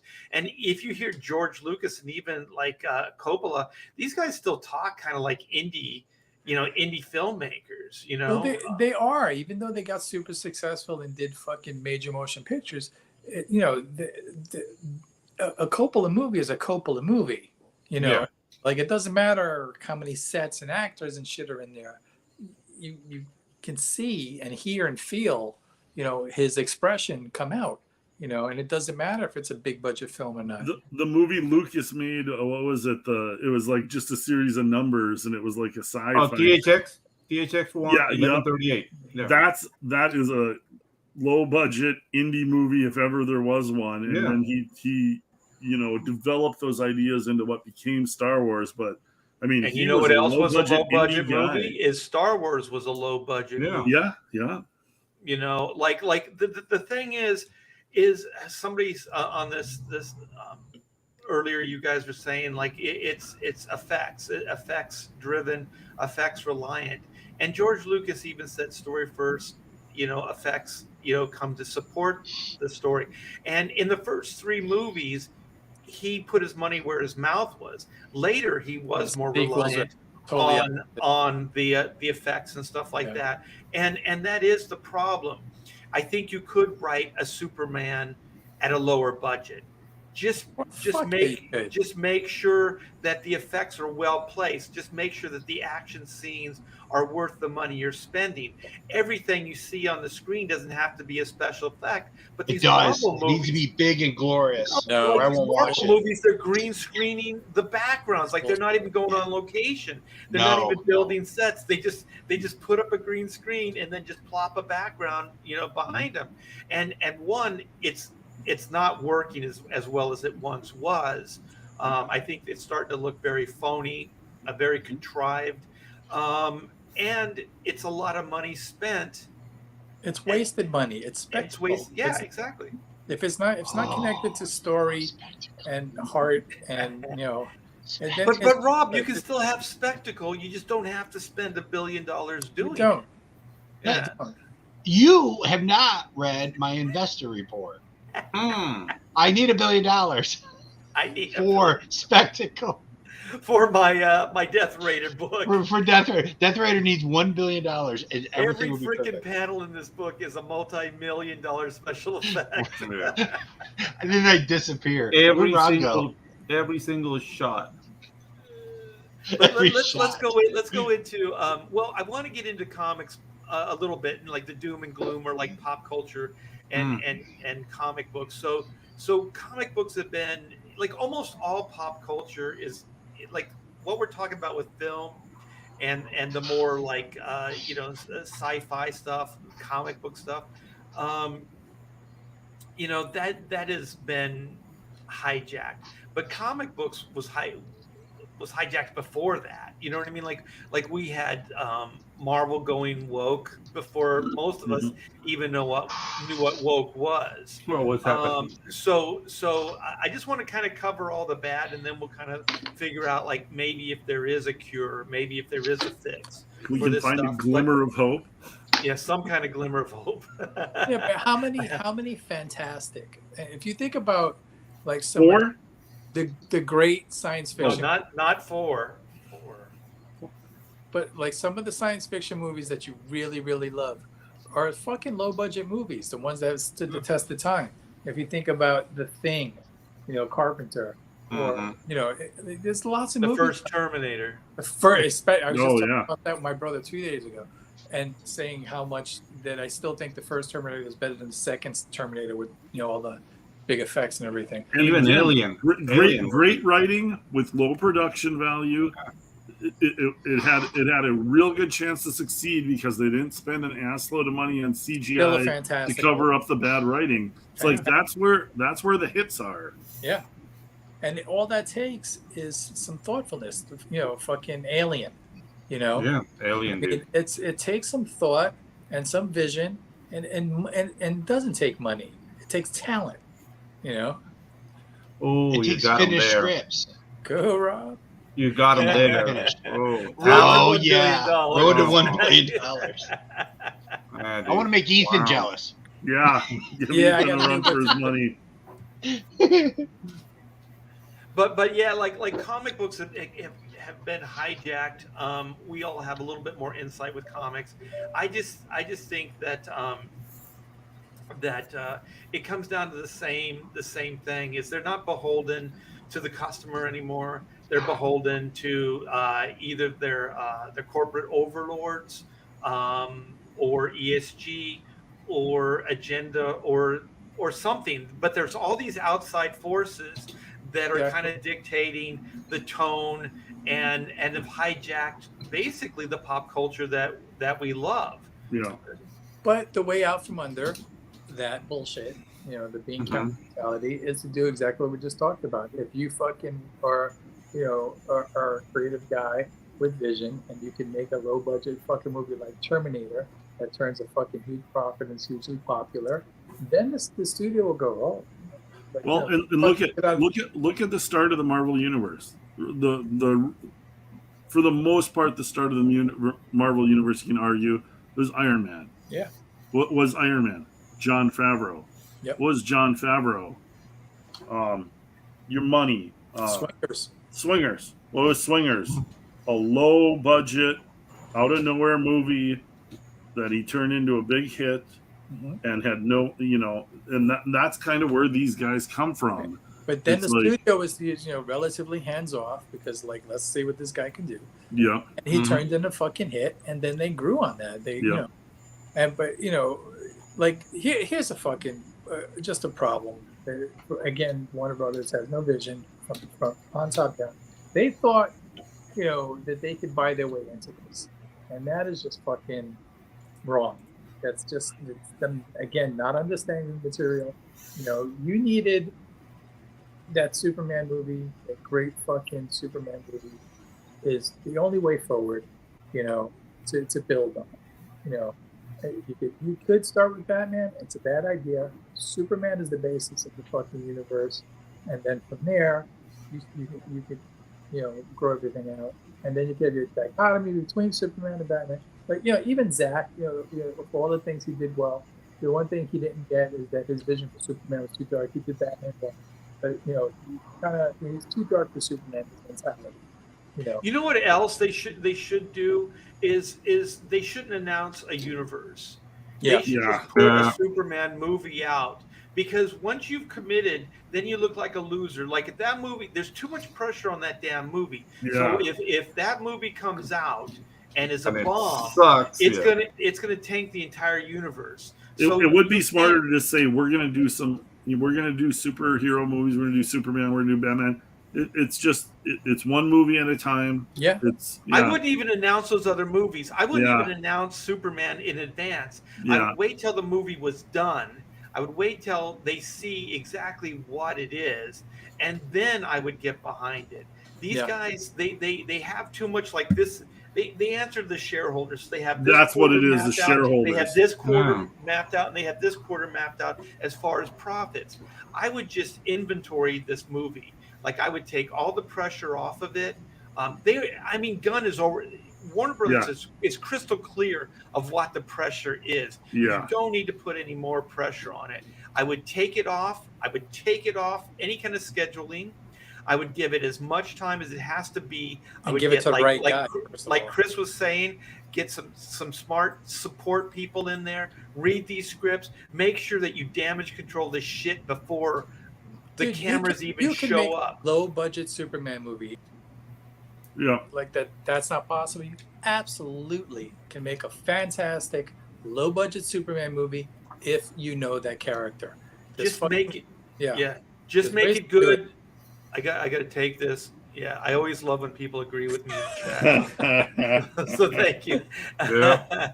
but yeah, like it's just too much pressure, and also it just I'm gonna name names, but like Liefeld would do this, like at Extreme, and he would announce all this stuff, right? Get all this hype going, right? But maybe 50% of it would even come out. You know what I mean? And then another percentage of it might hit, might not hit. But then there's all this like speculation, and there's all this kind of hype that you built up. And it's like we were talking, like there's consumer betrayal, right? There's only so much faith the consumer is going to give you. And so I'm sorry, I don't mean to really bag on Rob, but he's just a kid, like in Extreme. So He he was the didn't know ultimate any better, hype but man. these guys should know better. So you put this stuff out, and then the consumer are paying attention. And once this is done numerous times, they lose faith. So Yeah. it's like you said, Chris, it's not so much superhero fatigue, because I disagree with that as well. It's just bad movie fatigue. Yes. You need good fucking movies, Good hands down, films. period. And these are not what they're making now are not actual films. These are fucking shitty Netflix fucking Propaganda there's sketches. films. So I mean, Captain America was a film. Yeah. Dude, Winter Soldier to me was the pinnacle of all this Marvel thing. Yeah. But, Like to me, it's just. But they had Marvel and Disney by proxy had so much good faith that they could do Guardians of the Galaxy. DC thinks they could do the Flash and this bullshit without first establishing all that good cred. They don't have it. They don't have the cred to launch Blue Beetle. They're fucking out of their minds. They don't. They're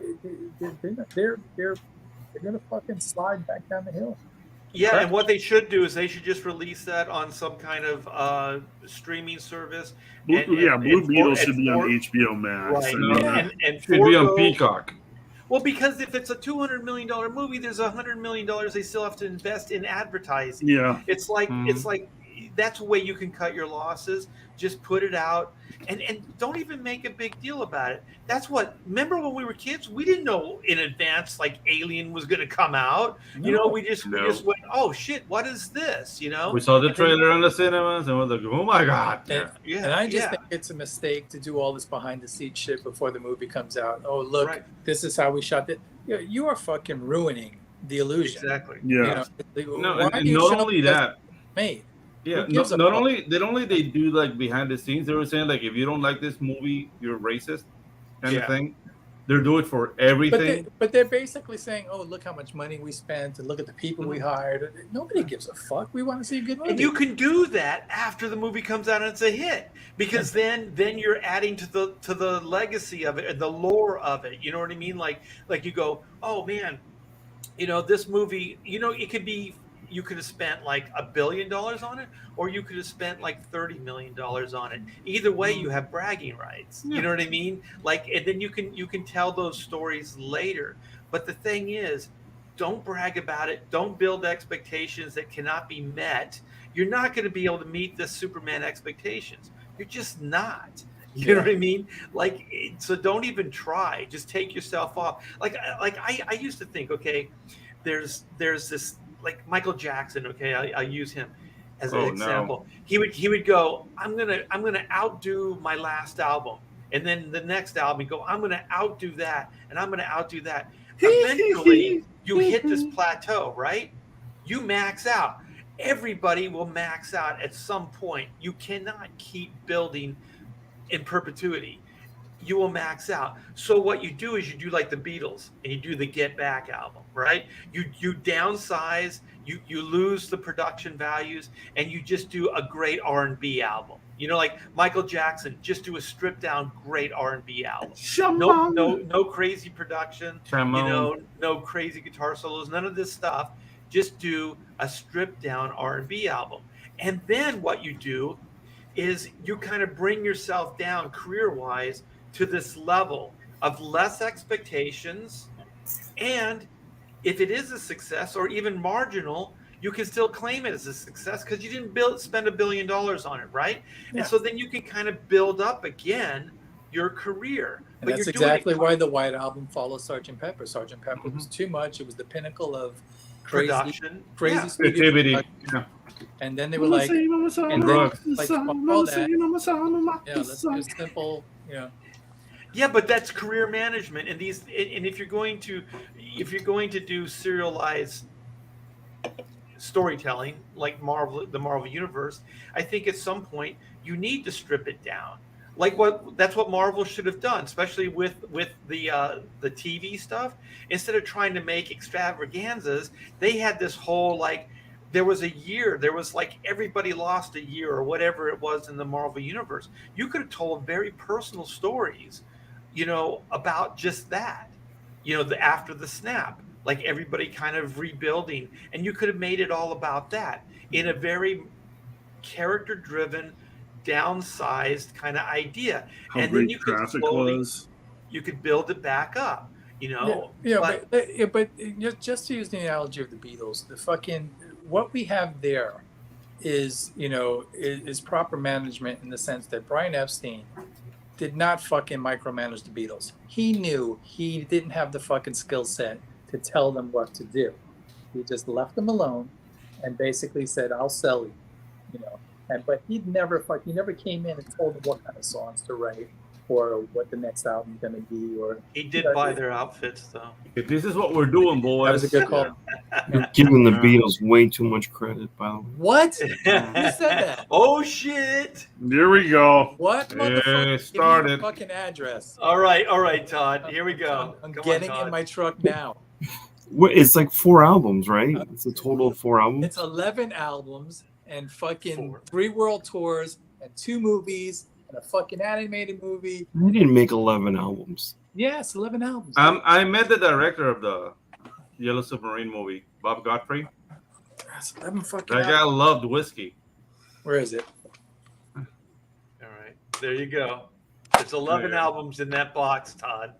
He's a fan. Hey, Todd, I gave you the full screen and you didn't come through, man. You didn't talk Well, shit to You got get a us. hammer. You want to count yellow? Well, I like Peter Parker though. Oh, Oh, okay. Let's save you a Suck meeting. up, kiss No, ass. Yeah. Whoa.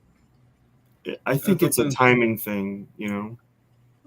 I think it's a Well- timing thing. I think even DC's a timing thing. They Yeah, didn't come out, This is not They- going to work. huh? They're just lost at this point. It's not going to work. You know, they Right, right. and everybody. There was a lot of announcements that they had made over the last 5-6 years, and those things kind of blew up before they even began. Yeah, we're in And- the fucking the era of fucking the superhero misadventure. You know, Mhm. and again, one for the 11,000th time, it's because the people at the top who are guiding don't understand the fucking material, and it has nothing to do with the fact that next week I'm going to go meet with fucking Warner Brothers. You know, it's fucking literally. I'm not kidding, because you know, as assholes as much as they have been, you know, we all still love the characters. I would love to see them do well after they pay me, Yeah. and you know, and make this right. But you know, they think in terms of,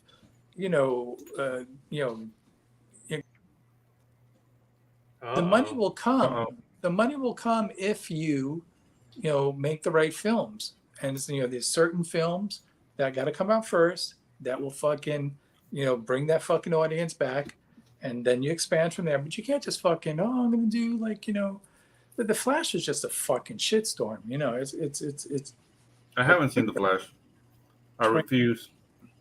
well, everyone did. I'm But also- I'm also not a big fan of let's highlight the villain. Like, the Joker's a fluke, absolute fluke. Good movie, by the way, but it's an absolute fluke that it's a good Yeah. movie, because it's not really. It's not really a a decent wrapped movie. around a Joker, Yeah. and it's really just a movie, and it's a good Yeah. movie. It's a But character. It's a Morbius character and- story. It's a But it character could have been bit. Yeah. not the Joker and still been the same movie. Right. Yeah. Right. You didn't need the Joker. Yeah. Hey, Rob, you're muted, unless you're doing that on purpose. It's just microwaves interfering. Wait, when he comes back, everybody just keep I talking. think Rob's trying to swim in the air. Yeah. Yeah, Todd. you boomer. Nobody can hear you.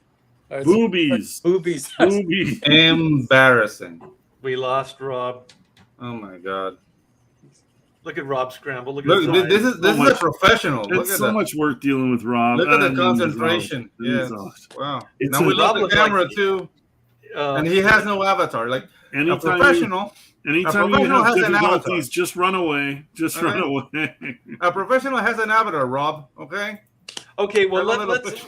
We're getting down to it, so let's project. Okay, Yeah, let's do it. is there a future for this modern pop culture? Is it going to have to completely die and then somebody rebuild it, or is there hope Well, for the way it is now? I think you can mine the fringes again. I mean, look at you wouldn't have these movies if it wasn't for things like Men in Black and I Legend and stuff like that. Go back to mining good quality stories, and let them know that, hey, these came from graphic novels, or this story came from. I don't know if Saga would make a good movie, because I've never read one line of it, but maybe there's some stuff up. Once in Future is a good book. 7 to Eternity. Hey, let's see a 7 to Eternity movie. That's where you gotta go. And You see don't if need can- big stars. You own the characters, so you don't need big stars. You don't need big directors. You don't need big writers. You don't need fucking giant budgets. You just need to make good movies, and you can make any superhero movie a low budget film if you're clever enough, to do those workarounds to make everything effective. Why did Alien work so well? Because you didn't see the monster, right? It's if they had showed the monster in every fucking scene, it wouldn't be scary, And it just takes some fucking creative thinking and someone that knows the material and understands story and understands the character to make it work. They, Well, you know what? When you watch not those buy old it. behind the scenes movies where the effects were practical, Yeah. you realize how resourceful those guys are. Oh yeah. Because on the fly, they were problem solving on a minute to minute, hour to hour basis. Because they'd go into a scene thinking something was going to happen. They could make it happen. It didn't happen. The horse didn't do whatever. There's all kinds of stuff on the fly. Jaws would not have been the movie it was if that shark had worked. You know what I mean? Like it just wouldn't have been. So But they they're had to figure effective out ways things. around it. I heard that what's her name? George Lucas's was it Marsha Lucas, the editor? She saved that movie because those effects, some of those things were really, really bad, and she knew how to cut around it. She knew how to cut. Oh yeah, she edited the crap out of. And there are the hell out of super it. effective scenes in Jaws. There's only a couple of shots where you're like, but there is, it's fantastic scenes in that movie. Yeah, to your point, they had to rely on the suggestion, the theater of mind. They had to kind of rely on other things, which like works better than any CGI. Yeah, Jim Cameron for Aliens, as good as that was, he wanted those aliens to be more mobile, more like a physical threat. So he put guys like gymnasts and stuff in costumes, but he realized they were very, very limited. So he had to figure out ways, like if I'm going to do this, I have to figure out how to visually sell it. So then he realized the limitations of it and then wrote around it or created around it.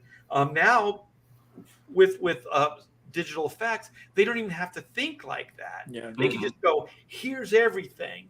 You know what I mean? They don't so know there's no creative. There's no editing. There's no creative on the fly decisions that are made. There's none of that stuff. It's almost like it's become too easy to make these films, and these modern filmmakers just don't get it. It's just. Can you hear me? Yeah. Can you hear me? Yeah. Is that what the motion detector scenes were in Aliens? Is that why he did the motion detector? Mm-hmm. Well, in things? Aliens, again, it's suggestion, right? In Cameron's Aliens, there's only fucking 6 alien costumes in the whole film. There's only 6. There's not like fucking 80 or, and it's like, oh, they're in the fucking thing. They're in the ceiling. What are you really looking at? A fucking blip? Yeah. Yeah. And A very scary blip. And I've seen the that's suits. the The scariest- suits are horrible. Yeah. Like they would never be convincing if you saw them with your naked eye. But it's film magic. That's why this stuff is that's why they say it's like, industrial light and magic. This stuff is magic. It's not magic anymore when you can make anything happen on industrial light and shit. Yeah, I mean, at one point it was groundbreaking, but you still had storytellers that were using that tool. I think there's a whole generation now. It's lazy storytellers because they're relying on the CGI to show you everything. And guess what? When you get shown everything, it's not as exciting because it's a cartoon. Mm-hmm. It's like those authentic suits with dripping goo, even though they're heavily shadowed or whatever. The alien, the mouth and the second mouth. Yeah, dude. It's like all that shit was. The original Aliens, the space jockey set stunk out of hell because they used real jellyfish on the like alien, like the spider alien. That was like real jellyfish because that's like the effect they wanted. And dude, that was thinking like before the day was out, and it was like 5 days of filming. And that's the heat lamps and everything because those lights are super bright. Yeah, and it was tungsten lights. Yeah, so it wasn't LED, so it was really hot, and all that went bad, and people were still filming. It was insufferable, but it was part of what's movie magic. Like, right, and now, like these movies with CGI.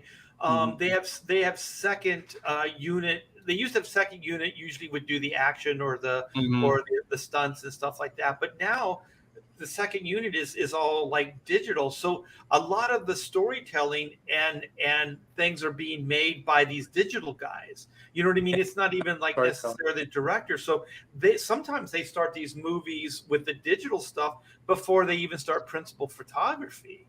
mean, Yeah, but somehow also, but I those feel like guys- you're knocking my people, man.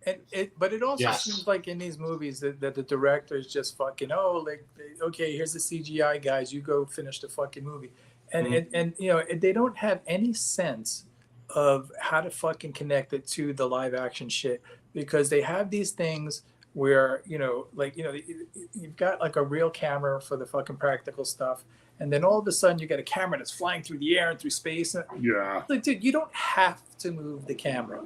Fucking calm down and let it fucking blend with the rest. It's my other peeve with fucking superhero movies is these guys that don't understand the material.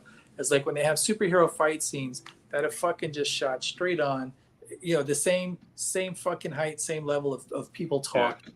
You know, it's like, you know, haven't you seen a fucking Neil Adams comic book ever? You know, what are these angles? That everything's fucking like, you know, it's like shooting a soap. Right down.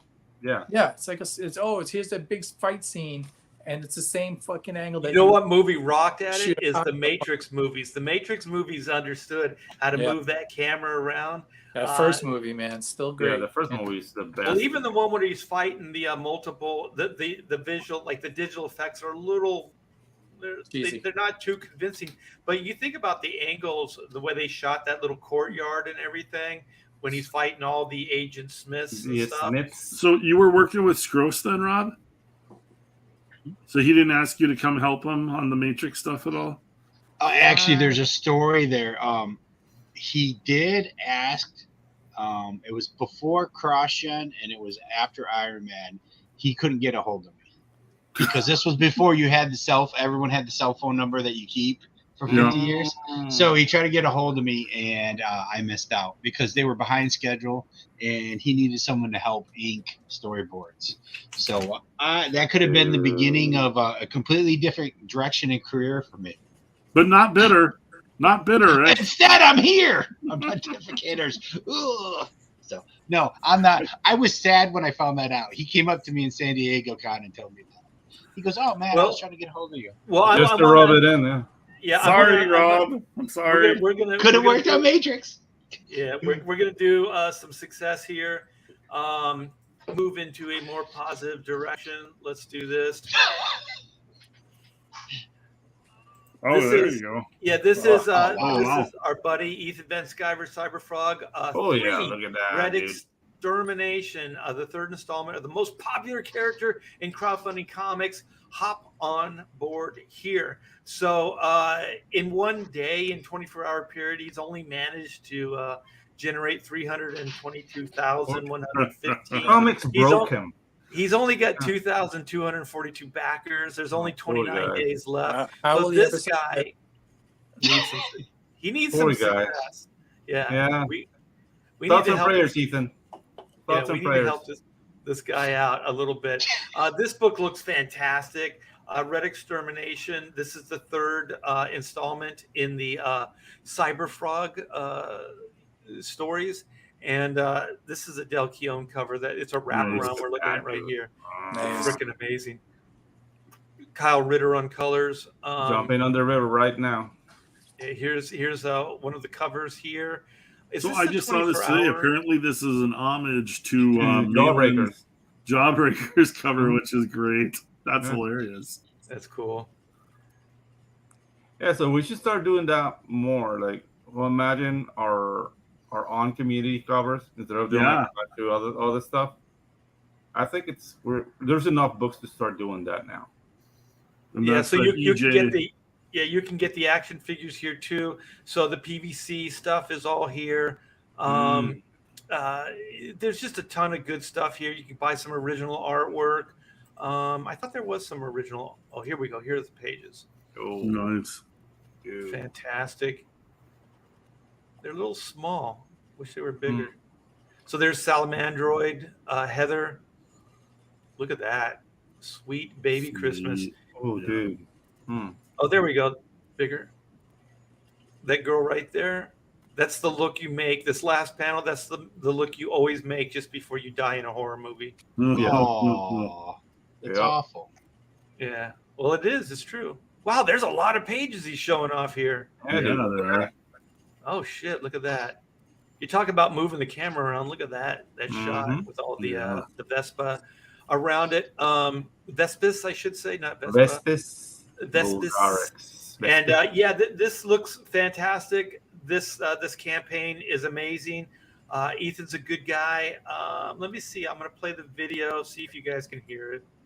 It's a weird choice of music here.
Yeah, dude, this is Mozart, right? I don't know. I don't it's know, more. but I think it looks fantastic. yeah, it's Matthäus by Mozart, I think. But yeah, you guys, go check out Cyberfrog. If there's anybody with a wrench in the chat, if you could put a link to Cyberfrog 3, that would be appreciated. So go check it out, you guys. And now back to the show. Back. Oh, it's back. Sorry. Yeah, I'm being corrected. We got some Keown fans in there. Solid cover, yes. Just a few of those are on. The music is back. Back. Is back. Back. And so I think moving forward for these entertainment companies, especially with the more superhero comic book oriented stuff, I think it's gonna have to crash and burn. Yep. Sincerely, I think that they're going to have to be humbled to their absolute core before they get the hint and before they start looking outside of themselves. I don't see Disney changing with that. What's his name? Bob Iger, running the show. I think if Disney's going to move forward, they're going to have to get rid of that guy. They're already kind of cleaning house, but I think they're just cleaning house as a way to pacify people. Yeah, with their real house. Yeah, scapegoats. I think they're just going, oh well, we're going to get rid of this more what do they call it, DEI, and all that crap, just as a way just to get people like us go, oh, they're moving in the right direction. I don't think they are. I don't think they're going to. I don't even think this Flash thing is going to change things at Warner Brothers. I don't think Indiana Jones crashing and the Star Wars franchise and Willow, all these things under Kathleen Kennedy, I don't think that's going to happen. She has to go. Bob Iger has to go. Nothing's going to really change until that happens. They need to just basically nuke all of these heads of these from orbit. Yeah, like even Marvel as a comics company, they need to nuke it. DC, you need to nuke it. I love you, Jim Lee. You gave me a lot of opportunity. I appreciate it. But man, step aside, get some new people in there. People that really do understand these characters, people that love the legacy of these characters. And love the medium. Yeah, and just move forward in a I don't know, in a more positive direction. I think you guys are doing things for all the wrong reasons. But I want to go out. I want to see what you guys think. Do you guys think it's got to crash and burn before we can move forward? Dude, they literally have zero momentum. It's literally the train is fucking going backwards at this point, and yeah, I mean, fucking, it's eventually the dollars have to matter. How many fucking bombs can they put out? You know? Theaters will close. We'll watch stuff on streaming, and We'll be happy about the business will completely change anyway. So they won't even have to announce box offices anymore because there won't be any box office. And the shame about that is box offices are like a live concert. It's an event, right? Yeah. People get excited about it, and the streaming stuff is just not gonna. It's not really gonna cut it. I called it early on where it's like you already have these cable channels. What's the difference? Yeah. You know what's they make more money. Cable, you get 50 cents for every household that is watching TBS, 50 cents for every household that watches TNT. But Paramount Plus is $5 and $10. That's what streaming is to them, and that's why they're going to give a shit about streaming because they can charge so much more money. Well, they can control it more. I mean, it's on their own platform, and also it's more money. It's more money. Yeah. But the thing is, they're talking about running commercials anyway. Like they're basically going to have to. They already do. Into some kind of TV oriented venture because they're just not making the money. No, so you go it's two tiers. Yeah, you're right. They're making more money, but are they? Are they? No, not yet. But we'll be forced. It'll be the only way to watch those movie like releases. Anything that's streaming is fucking. It's the fucking raindrop in the fucking hurricane. It's there's so much shit that just drops relentlessly, of mostly shit quality. You know, my wife and I watch streaming, and that's not true. There's all the foreign shit that they just dump on Netflix. Yeah. But we do see, mostly because I only pay for the cheaper tier on the streaming, like Paramount Plus and stuff. So we do get stuck watching some commercials. There are things we look forward to, and they announce when they come out, and then they come out, and there's only 6 episodes, and you watch them in 6 weeks, or you watch them all at once. So that is a big deal. Extraction 2 was a big deal when it came out. Strange New Worlds is coming out right now. So they do have kind of a momentum. It's the same as like cable though. I don't feel that. I'm like bored. Occasionally there's a hit, like Prey was a hit. Mm-hmm. Stranger Things and stuff like that. But what was the last streaming thing you saw that you like? A movie that was like on a streaming service that you were like, movie or a TV show? A movie, because that's what we're talking about. But what was the last? TV does better on streaming because you do the binge watching thing. But what was the last movie you saw on streaming where you fucking had to tell all your friends, man, you got to see this? I can't even. Extraction 2. Extraction 2 was good. Well, is Extraction 2 out already? Huh? Oh, I didn't know that was out already. Yeah, Extraction 2. That was awesome. Yeah. The first one kicked ass. It's a good action movie, yeah. I like it. Mm-hmm. Yeah, I was hopeful. When the streaming thing happened, I thought since I was already a fan of like Netflix and their business model, and I like the idea of being able to binge watch something. So the first show I ever saw that I binge watched was The Family. We were captivated with Stranger Things, the first season. Yeah. And we stayed up all night, just one right after the other, and it felt serialized like a comic, like when you were a kid and you had a stack of books, but they were all they had like storylines that kind of related to each other, and then you could just binge read them all. That's what streaming's great at. Yeah, but I can't do that. I can't sit still. Oh, really? We watch like one episode at a time. Yeah, but Disney destroyed even that, like because they figured out that people will subscribe, they'll binge watch, and then they'll cancel. Yeah. So now they go, well, you'll get it once a week or whatever, but you can't really binge watch unless the whole season's already out, and you wait, and then you can binge watch. But even still, like something like The Mandalorian, it's kind of serialized, but in the lamest of ways. It doesn't really. The first season felt like it was building to something, but everything else felt like it felt pretty dumb. So I don't really see, because I always thought the strength of streaming was the serialize of things.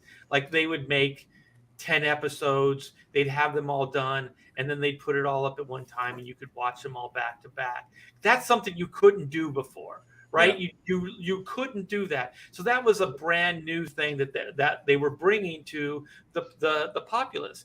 But now they've even nixed that. So I don't see how it's that unique. The only thing that to me is any different is that you watch it on the computer versus you watch it on your TV screen. You know, that's really the only difference. Yeah, But you also get bigger stars than TV ever did to do streaming shows. Yeah, but Well, that's just because a they're throwing phenomenon. their money around. They're throwing their money around right now, like Disney is. But the thing is, they're hemorrhaging money on nothing. None of that stuff on Disney Plus has profited. I mean, they had that baby Grogu or whatever the hell it was. They had one thing, and they managed to screw that over too. So they haven't really had anything that stood out that was a hit that they could actually market and build off of. Streaming still has the power of, you can, like, if you go to Paramount Plus, I keep saying that and I don't know why, probably because I just watched it, but you can, all the shows that are available, you can click on them and you can watch season 1 to season 6. You still can't do that with cable. You still can't do the same thing. That's the power of streaming is, hey, I was a big fan of Stargate SG-1. I can go to Stargate SG-1 and I can watch all 10 seasons. I can jump around. I can go, I'm going to watch a couple episodes from season 2. Episode? I actually, to be honest, my favorite episode is probably the last episode. No. Where they're stuck on the ship and they're in that time loop. I like the time loop where it's Tilk and when they're playing golf. They're playing golf through the wormhole. Yeah. Well, that's what I was saying, Rob. Like I was saying, like the only thing that's unique and different about it is that you can watch shows back to back. Yeah. And that's really I still don't do that. Well, you don't do that, but it's undeniable that that's the strength, or what I always thought was the unique aspects of like Netflix and things like that versus just TV. You know, like when your favorite TV show, the season would come out, you could buy it. You know, that was cool because then you could kind of binge watch, your favorite television, season or whatever. And I think that works in today's world, like, with, how fucking lazy we are. We're all, basically sitting around. Everyone makes their living looking at a fucking screen. It's something that comes out that you're interested in it. People are you know what, fuck it, I'm not going to work today. I'll watch 10 episodes of Star Trek, and, that's just a thing now. It's, it's a common thing too, My daughter would binge watch The Office, Yeah, that's how I too much shit to do. All those Tyler Sheridan shows have been good shows. I like that everything just, if it doesn't relate to Rob, like in Rob's little circle of the world, then it's like who cares? That's impossible. I don't understand how someone can watch 10 episodes of something. Oh, come on. I can't do it. I can't do it. I think when I first discovered The Office, I watched the whole thing in like a week. I watched how many seasons is that? Like 5 or 6 or something? It's fun stuff. But yeah, I think, we're pretty much in agreement that the industry as we know it, pop culture as we know it, it's going to have to pretty much die. It's going to have to go the way of the phoenix. It's going to have to, burn out and then be reborn by somebody that has a better vision of what these things could be. The only thing that's a shame is that we're sitting on, with this technology, so much greatness could be made, right? Like if they wanted to make a great Fantastic Four movie, Marvel has the tools to do it. They can make it happen. It's not like there's anything holding them back. There was probably never a character more screaming to be CGI than the Thing. Yeah. And that they could do it. Whether they'll do it effectively or not, that's the problem.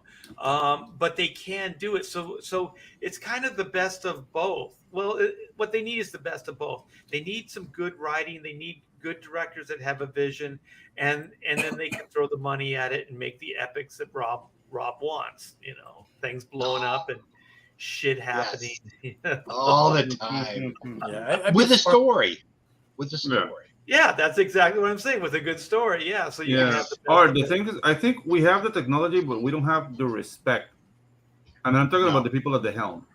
They Yeah. don't respect the story, so it's impossible.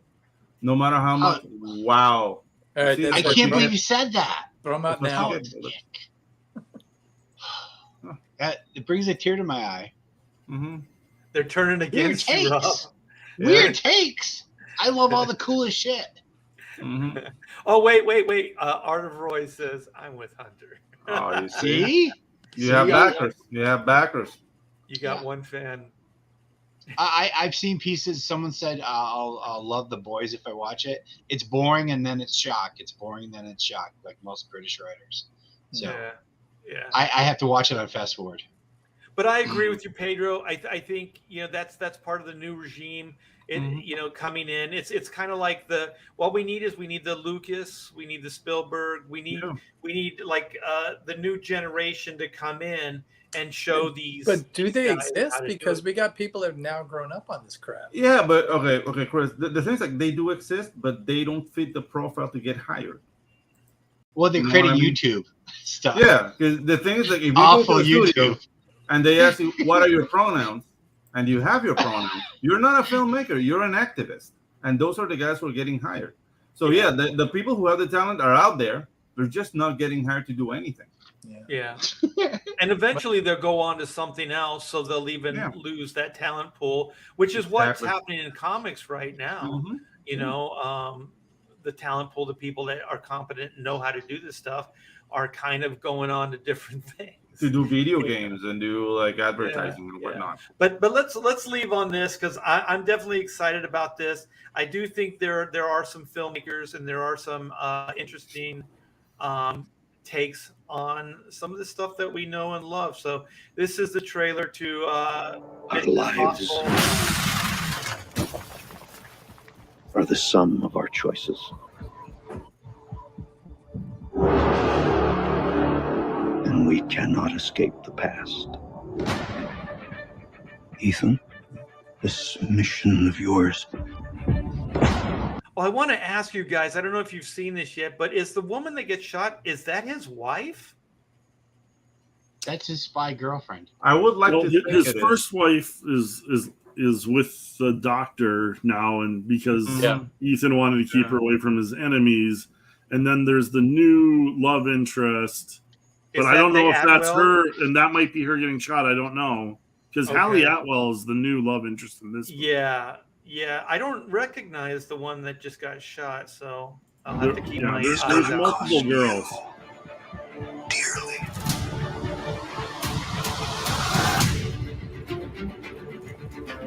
Everybody's so The old. world is now. changing. Truth is vanishing. Also, the villain is AI, so it's very topical. War Nice. is coming. It's been a long time, friend. You've no idea the power I represent. Oh, Latino. Latino, is that what you said? We Yeah. got Oh, it's Latino. It knows your story and how it ends.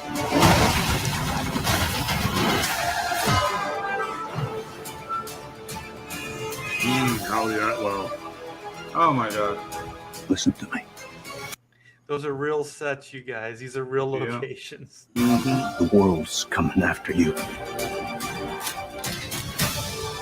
His Hey, that's that chick from Guardians, right? I Oh, think yeah. so. I Yeah, think it so, might yeah. be Mantis. Mantis. Yeah. She looks Yeah. pretty Yep. cool in this. fate Yeah. is written. Yeah. Shall we write yours too? If anything. Okay, so who's this? Is that his So wife? this right is there? this is not his wife. This That's is an agent. Yeah, An this is agent. the agent that is his love interest in the last two Mhm. movies, I think. Yeah. Okay, so he's cheating on his wife.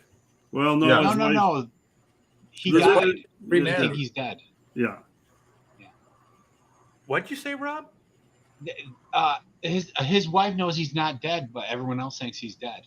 That Oh, guy. okay. And his wife has a new husband who's a doctor. Yeah. And they're, like, Oh, saving- Okay. they're saving people, and they had their last goodbye. So everything's copacetic. Okay. Yeah. The life of a spy. Yes. What happens to them? There's no place that. So who's this? Simon this is- Pegg looks old. So Jesus. yeah, he does. Yep, so She's one she's of the the- agents, right? She's one of the Mission Impossible team members, right? Mhm. Yep. She Yeah. was a British agent, and because she can take care of herself, he likes her. And then Simon Yeah. Pegg and He Ving doesn't have to worry about Rhames. her. Yeah, 'cause I Simon didn't- Pegg and Ving Rhames have been the Mission Impossible team for the last 4 or films. 5 movies. Yeah. Yeah. Yeah, I didn't see the last one, so I'm kind of like I don't know who some of these people are. Yeah. Oh. That. Look at that. Geriatric There's some anger. kind of digital shit going on there. That's Yeah, too dude. smooth. They're That is cleaning way that too smooth. face. The latest one they're playing on TV constantly, so you can watch it whenever you want. Oh, I plan on it. Yeah. You can actually pick up the set from Amazon for like $20 or something, or yeah, they Oh, have like binge watch. a box. Yeah, I'll tell you that Binge first, watch. the first Mission Impossible movie I thought sucked out loud. Mhm. It didn't get good till later. I'm not a fan, really. I mean, I'll watch them if there's nothing else to do and there's like popcorn. Like I'll watch it. I but think it's they're not fun. something They're that's all gonna- convoluted, but Yeah. Yeah, the first one was boring. Yeah. And I dude, like what that they they did to still- Emilio Estevez was Yeah. wrong. Yeah, I like that they still do stupid stuff. Like, what was the one? He's a great actor, and he died. He's kind of the chubbier guy, and they had the mask. Seymour Hoffman. Yeah, Seymour Hoffman. Oh yeah. And I was like, oh, he's got this stupid rubber mask on, but I was like, it still kind of works, man. He was a good bad guy. He was. Yes. he was a It great was like bad like guy. the third movie on, they started getting better, I think. Yeah, I the- agree. Yeah, the third one, the But fourth look at this. one. I actually think this is Tom Cruise. Oh, It is. is. It's always Tom Cruise. He Yeah. did. I would do this, man, with a parachute on. I'd drive my motorcycle off. With his Scientology powers, he can do anything. Okay, Oh. how many of you guys in the day were like emulating Evil Knievel and did this, but then came down on the bike seat Oh. and Talk about carbon dating yourself, Art. Evil Knievel? oh hell yeah, man, he was my Jesus. idol. I know. Wow. But in the day, he would have came down on that bike right on his nuts. Mhm. Yeah, we didn't have parachutes back then. Yeah, and he used those like big ass jumpers. Ethan, what's your objective? Even Ving Rhames looks old. This is sad. Yeah, Oh, he come looks on. like someone's grandpa. Yeah, dude. It looks like a fat Morgan Freeman. It's not good. He looks Okay, like he I'll ate tell you- Morgan Freeman. I'll Yeah. tell you right now, nobody does this. Like lights all these candles. Where in the world has this ever happened? Russian Only- church. Only in movies. What's your ultimate objective? Digital. Digital. No, that's real. He almost That's died. real. He almost died fighting the All right, this Latino. is pretty good, man. I want to see this slow down in this fight when she headbutts him. She bounces off. Watch this. Oh, my, that looks real, right? Like it looks- Your life She probably did. She probably hit will him always twice. matter more to me than my own. See, I like just like old schools, just Yeah. like like Any really good car chase. yeah, good Yeah. car chases. Yeah, a lot of, I'm sure lot of this- stuff. This movie should be called Mission Retirement. Oh no, this is the first part of a two-parter, man. Yeah, Yeah, I'm it's getting part depressed. one. This movie's gonna kill this summer. Okay, Probably. I have I little came doubts. back. I I wish- came back to do something. How dare you, Pedro? Okay, let's go.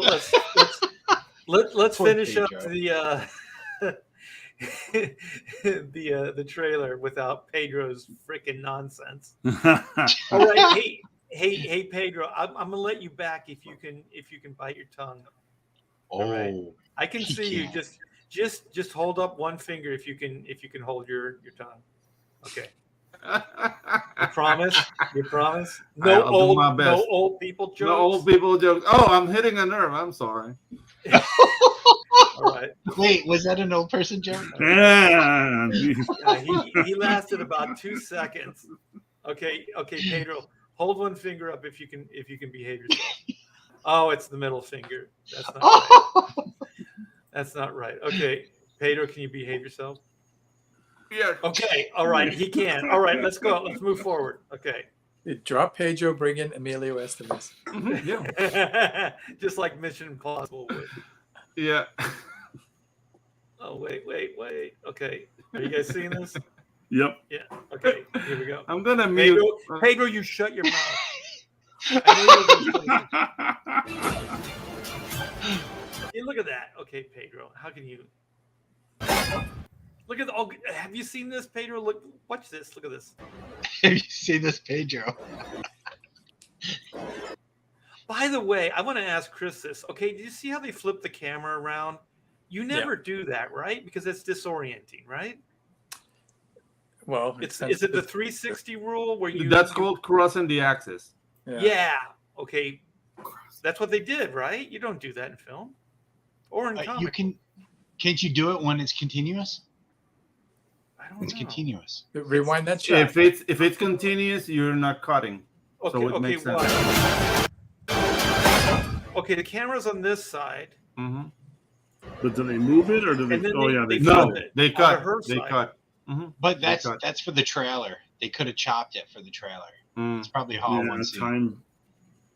It's just it's kind of disorienting, but it's cool. Boom. And I My like head. None of I our like the lives zero can matter gravity more Hallie than Otwell this falls mission. on her back. I don't accept that. Okay, watch the elbow to the. This is pretty cool. Oh, fuck. That's pretty cool. Boom again.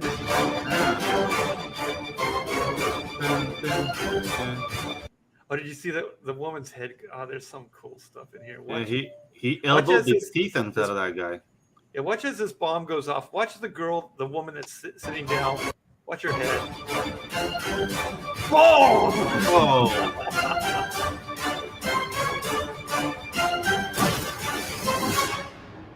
Got you.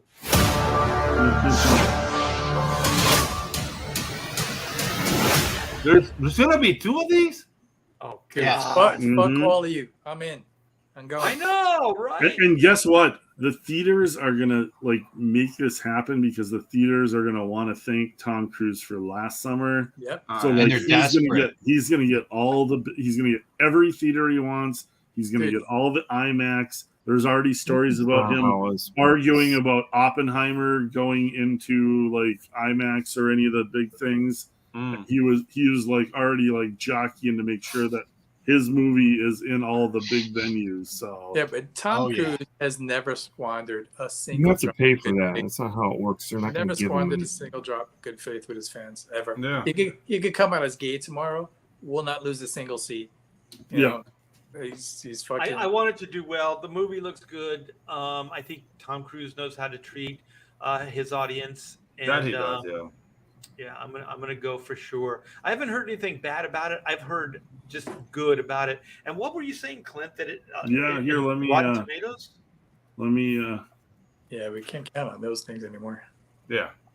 You I thought it came out. Rotten Tomatoes. You was can't that, count on them, but it doesn't usually come out like this. I'm sharing it. Okay. Or so yeah. 98%. So usually the critics slaughter this stuff. The fact that they're coming out as critics, 105 reviews already, 98%. There are a lot of people behind this movie that believe in Tom Cruise. That when Steven Spielberg came out and patted him on the back and said, "You saved cinema." There's a lot of people with money in movies and theaters that yeah, Tom Cruise is the way forward. We're going to make sure this happens. Well, he's Yeah, that was big. forward. He's the last movie star. Yeah, they don't want to lose the movie theaters. They know that. No, and the if they lose the movie theaters, that's the it. movie theaters know that this is we need hits like this. We're going to make sure it's a hit. So Yeah, but Yeah. he's the last of his ilk. I mean, Tom Cruise Yeah. is the last movie star, and before him, there wasn't a movie you're going back to fucking Paul Newman, where he's old school star. Can you name a 40-year-old movie star? No, that would draw in the theaters. what's his Chris what's Pratt. his Chris What's his- Hemsworth, Chris Pratt, maybe. Those No. are maybe That's no. who's the no, roundhead no, really. kid? Titanic and Oh, DiCaprio. DiCaprio's his DiCaprio. big. DiCaprio's his biggest star, makes his bigger movies. Yeah. Maybe doesn't get the box office Yeah, gross, but those I are mean, considered yeah, high-end films. yeah, but DiCaprio's- DiCaprio is like an actor's actor. I'm talking about the Schwarzeneggers, the Stallones. Yeah, you know, Well, like, yeah, and that's not the what we're action saying, though. films, We're yeah. saying movie stars. DiCaprio's a movie star. yeah, exactly. But I'm talking like the action film of the summer. Yeah. I'll be back. You mean like Or, the Mel Last Action Hero. Gibson? I I'm don't Mel think Gibson. DiCaprio is a Yeah. movie star in that old school sense. I mean, Yeah. and I have nothing against DiCaprio, but when No. a DiCaprio movie comes out, I see Nobody's the film rushing. based on the film. I don't just go, "Oh, it's a new DiCaprio movie. I'm going." Mhm. You know, it depends on the project. He does Yeah, good. Tom Cruise is different. Tom Cruise Tom and Cruise- DiCaprio are not the same type of No. movie I star. think what Pedro's saying is like a movie star versus an actor's actor. You know, Yeah, like exactly. like matinee guys, like Tom Mm. Cruise isn't like. Yeah, there's necessarily very actor's few. There's actor. very few left. I mean, Chris Yeah. Pratt is arguably the one for the younger generation. Yeah, Hemsworth, exactly. Hemsworth hasn't been able to really the extractions, but that's Yes. streaming. Yeah. Yeah. For Netflix. movies outside of Marvel, he hasn't had a big hit. Mhm. Yeah. Pratt You has. can't put him in that fucking kind of thing. With, No, No, I would he's think not there. Pratt is the only one who's a younger actor Mhm. who's led multiple big box Franchise. Big office hits. franchises, yeah. Yeah, dude. I But mean, that's he's the got- thing. He's got Guardians and he's got the dinosaur Jurassic Jurassic. Park. Yeah.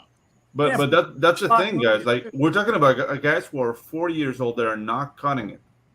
Imagine like a 20-something-year actor. Like there's nobody who would. There's like, no younger guys than like Pratt No. and Hemsworth that are like a big name Mm-mm. action star. No, even there then- aren't.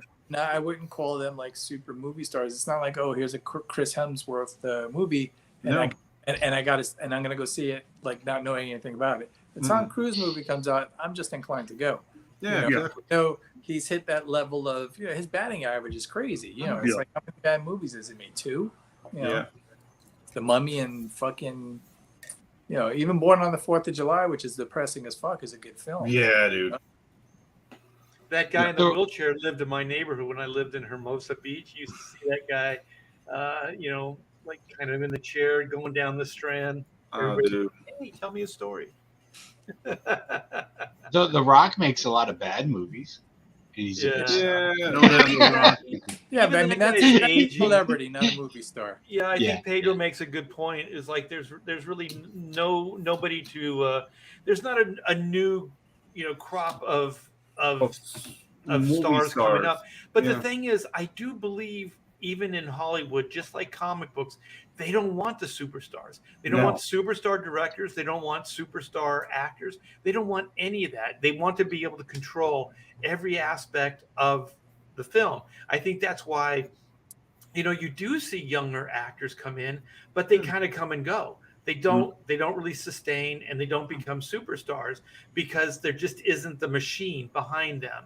I heard Gene Simmons talk about the music industry, and he said there just isn't the machine behind. There's great music being done, Mhm. but there just isn't the machine behind them anymore. But So it's there's the no- issue with that. I mean, you're talking about great music, but great music I think needs to be written, analog. When you have computers and everything, it's just not the same. It's never going to be. How many bands actually record live these days? It's very few. I can tell you a lot of people record live, man. Like I'm a recording artist, and yeah, a lot of people look for that sound, like analog, even analog consoles. Like not really, because you can get like a digital console. We have like 5 studios that have analog consoles here in Panama, and they're all booked all year long. But you People are just looking for don't that sound. have the machine. You don't have Exactly. the machine anymore. It's what I'm You saying. don't have Hollywood behind these things. They'll get behind an IP they own. They'll get Yeah. behind some of this stuff, but they don't really get behind the talent like they did Before, and yeah. they just don't. Comic books hasn't in a while. Rob and I think we've talked about this, where you might get a run of like 5 books if you're lucky. That's 5 months worth of work, and that's considered a long run on a book these days. Very few people put in a year, 2 year, 3 years on a title anymore, and that's how you make it in the business. I remember what was it? I had a conversation with Norm Ratman, and he goes, "What's the key? How do you become a superstar?" I said, get on a good book and have a long run on it. That's how you establish yourself. But you can't do that anymore. Nobody You has know- a year-long run on a book anymore. No, Anything, and there's no yeah. books, and there's what No, book they would won't you, schedule it. They won't schedule for it to be a No. possibility. Yeah. and then what book would you aspire to? You know, none of these books really do that well. So Wolverine. When you have guys like Ethan and fucking Eric July, putting out books that are fucking crushing all the major fucking brands, it's ridiculous to even aspire. Like, what are you going to get out of it if you work for DC or Marvel? Working at the X-Men You get a Gala. paycheck, you're going to get fucked for your royalties, and you're going to be shown the door. Yeah, why bother? But that's not everybody though. That's you just those are the top two guys. Yeah, but I mean, Yeah. we're talking about guys that just fucking launched indie shit. But I'm not one of the That are doing top crazy guys, and I guarantee you I'm making more money than a lot of the artists working at Marvel and DC. What on does my Marvel small and DC comic even books. pay? Yeah. They've cut rates to fucking nothing. Guys are getting paid $120, $5 and $150 to pencil. and ink probably. Jesus. Dude, I don't know, man. And then I'm you got editors. either. You got editors screwing up your schedule. Even if you're trying to ink yourself, all of a sudden the schedule gets screwed up. All of a sudden the editor brings in an inker, your page rate gets cut by a third, and then they're trying to get fill-in artists. So, how many books are you really getting to draw? Like, if you're an artist at Marvel, you're lucky if you're getting to draw 6 books a year, or DC, either one of them. Yeah. Maybe Why- 8 at the most. Maybe 8 at the most at $150, $200 a page. Yeah, and then it's weird because I've seen some. There was an X-Men page that was floating around Twitter a couple weeks ago, and I couldn't believe that was like printed. It was like, wow. It's like, I mean, I thought I drew some bad comics back in the day, and then I just like. Oh no, dude! Yeah, the stuff. Yeah, the It's new. just like, And that's because these guys are getting paid nothing, so they're just turning out crap. It's the whatever that It's style rushed is with work, the yeah. editors. Yeah.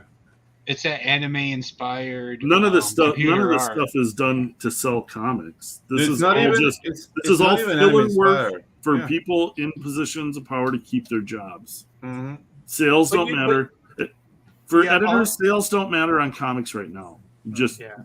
toe the company line, keep your head down, keep collecting a check. what is the Make point? sure why you're- are they you're- publishing comics though? What is the point? Just to keep the IPs out? Yeah, There is no I don't point. know. I mean, just running scared, just who knows? Keeps But the the thing editors is- busy. Yeah, Just as to you keep their guys were jobs. talking, I started thinking, yeah, you know what? You know how we were saying what's going to affect the change? One is tanking, the money not coming in, but also people like us showing the way. Like I know the industry watches our live streams. I know the comic industry, watches our crowdfunding, all that stuff, and they're taking notes.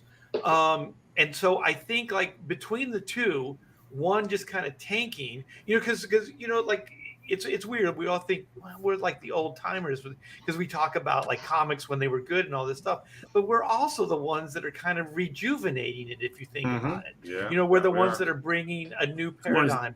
That's a- why a the new- fans are leaving and coming over to CG. Right, a new approach to things, and also like when you think about like somebody like Tucker Carlson, right? You're with Fox, and then you go, okay, Fox fires this guy. Why?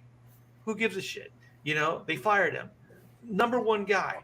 So he goes on to Twitter, has more eyes on him than he had before. Like the thing is, like all of this stuff, like all of that thing that I was calling the machine is going away.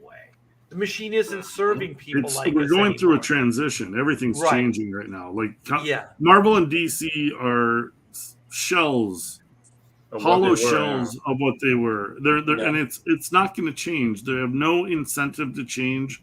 There's no incentive for them to sell comics. They have a bigger incentive to follow the political whatever agenda you want to call it. So they're bleeding fans, and the people that are hardcore fans of comics, creators, like there's a reason like CG is booming. It's like this is where people who love comics come to.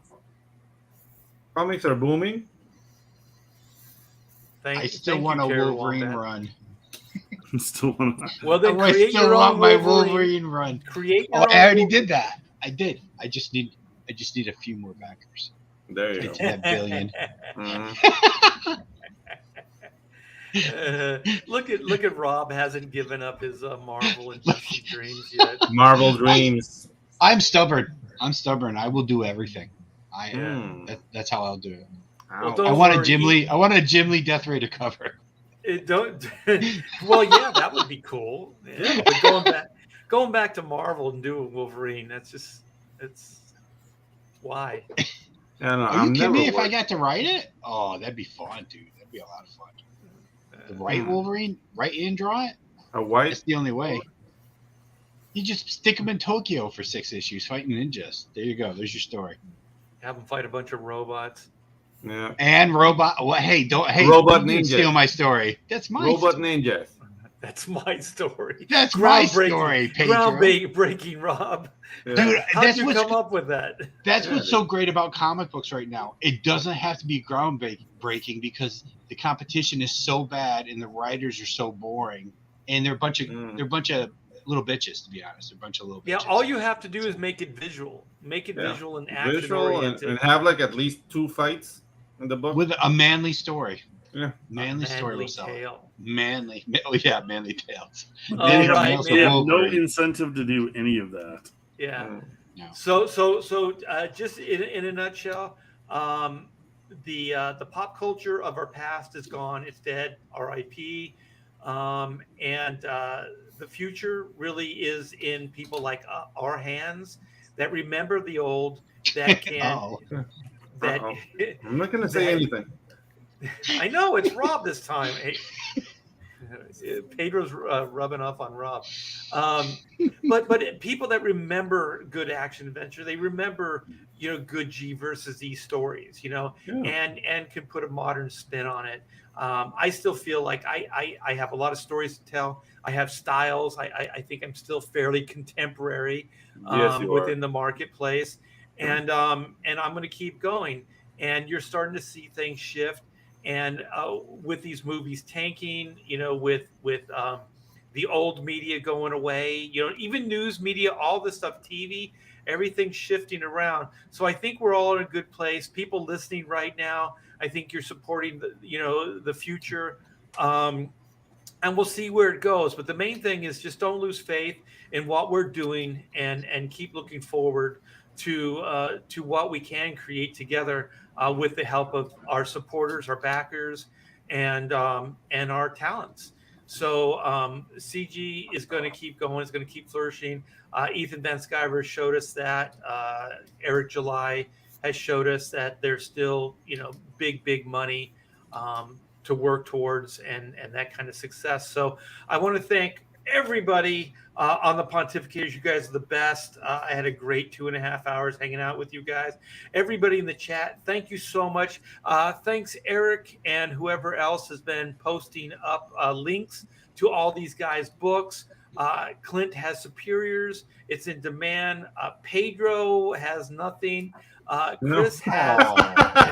I don't have anything right now. But wait, Chris, you're like I just no sent you a man's link. land. Like I don't know what I can say, what I can't say. I just sent you a link on in Twitter and the Pontificators thing. But I got brand new book that I just finished that I was supposed to start advertising today, but I was in a dealership all day. But it's called Barren Soil. Finished the first issue, and I got to start plugging it this week. So we're. Well, is this link? I shared active? it. I'm Is going it? to share it. I was going to share it, but is it active? I didn't want to give Should be. something away. I shared it a couple days ago. Yeah.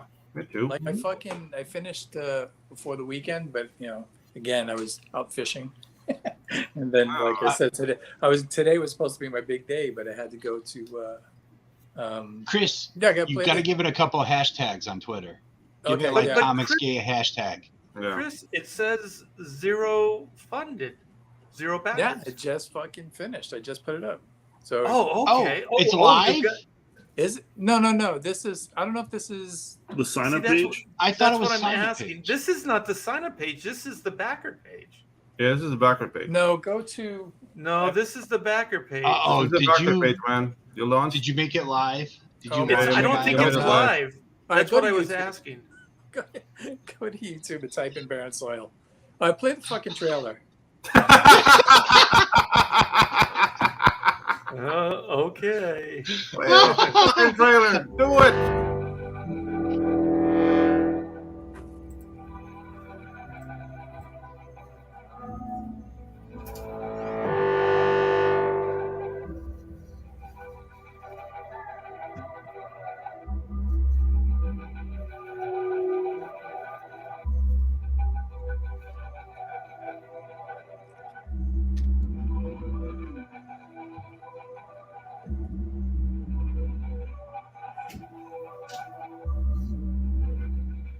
So that should be the sign-up page, but if it's not, something got fucked up. Yeah, this is not This the is sign-up probably- page. So This now- is probably a preview page for your preview launch page. that you can show to some other people. I don't think it looked live. I No. think it's the preview of your launch page. I don't even have time to face it because tomorrow I got Yeah. a deposition. And it's Well, not that's it doesn't why- it doesn't have anything screwed up. It's just a preview of your launch page. Okay, all right, that's Right. Yeah, I was going to post this in the link in the description, Chris, for you, but it didn't look like an active page, so I didn't do it. okay. Yeah. Well, anyway, that's my new book. We're gonna All right. start banging away at that. Okay, It well, looks you guys, cool, dude. you guys have that to look forward to. Barren Soil looks fantastic. Chris is a genius storyteller. I love his ideas. And when are you going to go live with this, Chris? Next month, you know. Okay. Yeah. So we'll keep you updated. If you don't follow Chris on Twitter, follow Chris Wozniak on Twitter, and I'm sure he'll keep you in the loop as far as where Barren Soil is and when it's going to launch and everything. It looks fantastic. Is it going to be printed in black and white? It's not it's not fully black and white. It's like monotone with a spot color. So every issue has a different spot color that relates to the big story reveal. Yeah. And so it's going to be like black and white, but like with one particular color. And then if some scenes will have a tint to them. So it's going to all have that same vibe. But Yeah, it looks fantastic. Yeah. So Wow. Clint Helinski has Superiors in demand. Rob Hunter has not Death Hunter, but Death Raider in demand right now. Go back it. Put a big old smile on poor Rob's face. Yeah. Yeah, for a change. Yeah, Rob always just kind of, he starts off strong, but then he gets sad at, towards the end, and see, look at Yeah. him. Look at him right there. Wait, Start tying Yeah. the rope, Robbie Downer. putting in the knots. So what's the face, Rob? What's the? Start tying a rope to hang myself. Oh my gosh. Oh my gosh. Oh. I saw this funny meme. This because we just had a couple trees taken out of the front yard. We actually lightning struck this 70-foot pine tree right in front of the house. So it was. What'd you do, Art? The lightning bolt would have come right through the studio because it's right there. Oh. But anyway, those guys that climb these trees and they have all these harnesses and stuff like that. So if they Yes. slip or whatever, it'll catch them, right? So it's this meme and it's a guy that's climbing a tree just like, like these guys do, but it said safety first, but he didn't have the harness like around his chest. He had it around his neck. Oh no. And I'm like, holy shit, that can't be real, man. It looked legit, but oh my God, can you imagine? Oops. I mean, it's a way to go. It's not cool. It's not cool. I don't know. Anyway, let's go out on the guy hanging himself by the tree and Rob being sad. Very uplifting. Very uplifting. Happy Yeah. Wednesday, guys. Happy Wednesday. But yeah. Thanks again. It was a blast up till the end, until Rob hung himself. What? It was a joke. It was a No one joke. likes dark What? humor. What? You can't take a joke? I was trying to promote Chris's book because he says it's a dark. Okay, story. what's his book's Darkness. name? You don't even know the title. Barren Soil. Ooh, You're gonna gotcha. say, yeah, but he had to think about it. Yeah, I had to Yeah, look. he thought about it. He thought about it. He was gonna say a distant soil. Yeah. Nope, I was not. I knew Rob would get that. I mean, Chris. Okay, well, we're gonna bid you adieu. You guys have a wonderful. Oh, wait, Todd. Ooh. Todd, you never have anything, and then Todd you have. Moore. Todd's got a trading card. All right, Todd, you got the floor. Oh shit, that thing's awesome. Yeah, it is. Sketch card. Oh shit. It's for Jesus. sale. $40. No, that Share thing's your gotta be Instagram, like Todd. 50, 60. Share your Instagram. No, it's all right. Oh, At Yeah, Maroony that is Todd. awesome, You can Todd. find me at Maroony Todd. Thanks. My Rooney Holy Todd. crap. That's cool. RooneyTodd.com. I'm getting good at doing the lightning behind the characters, so I might do a lot of lightning. You know what? Todd doesn't say a lot, but when he gets the spotlight, volumes, just volume. Yeah. That's Well, He's in his- you know, Oh, speaking of which, Art, if you're looking for Uh-oh. trailers for your campaigns, oh, give me a call. Discord, Let's do Atlanta's newest superhero, from award-winning author C.S. Johnson. With musical powers that enable him to hear the unique song of each individual's soul, Discord has spent the last decade honing his skills and training to take down his father's killer. But Discord isn't just fighting for justice. He's also using his powers to go after human traffickers and put an end to their heinous crimes. Get this 30-page full-color comic today. So yeah, guys, grab your comic book and make it move, make it look nice, and you can have a nice trailer for good, affordable prices. So hit me up on Twitter. Yeah. So check out Pedro Eng on Twitter, and he's done a lot of the CG trailers. Excellent work. He did one for Black and White, came out fantastic. So go check out Pedro. I don't have a link for Pedro, but you're on Twitter, right? They can find you on Twitter at Angela. All right. Yeah. So to be able to spell that. I'm sorry, I didn't know you had anything, Pedro. It's all right. I never talk. But the thing is, you usually never have anything. So Yeah. I live in destitution, Art. I'm from Latin America. Remember? Panama City. I thought you were from Australia. Yeah, Panama exactly. City. Yeah. Panama how many people are watching right now? 12,000. 11. 11. 1,100. 11,000. But yeah, we're here for the 25. We're here for 1,000. the 25th person. Yeah. Okay. Well, we're gonna go. We're starting to just get really stupid. So Starting. starting too late for that. This is a weekly show, and we're gonna try to keep it that way. But with my schedule, trying to finish up Black and White, I do apologize to everybody and to all the Pontificators that I haven't been able to be here every week. So we will try to be here next week, every Wednesday at 8 Eastern Standard Time. We miss you, Comic Book Bob. You gotta show up. We missed you tonight, and hopefully we'll see you next week. Take care. Wow.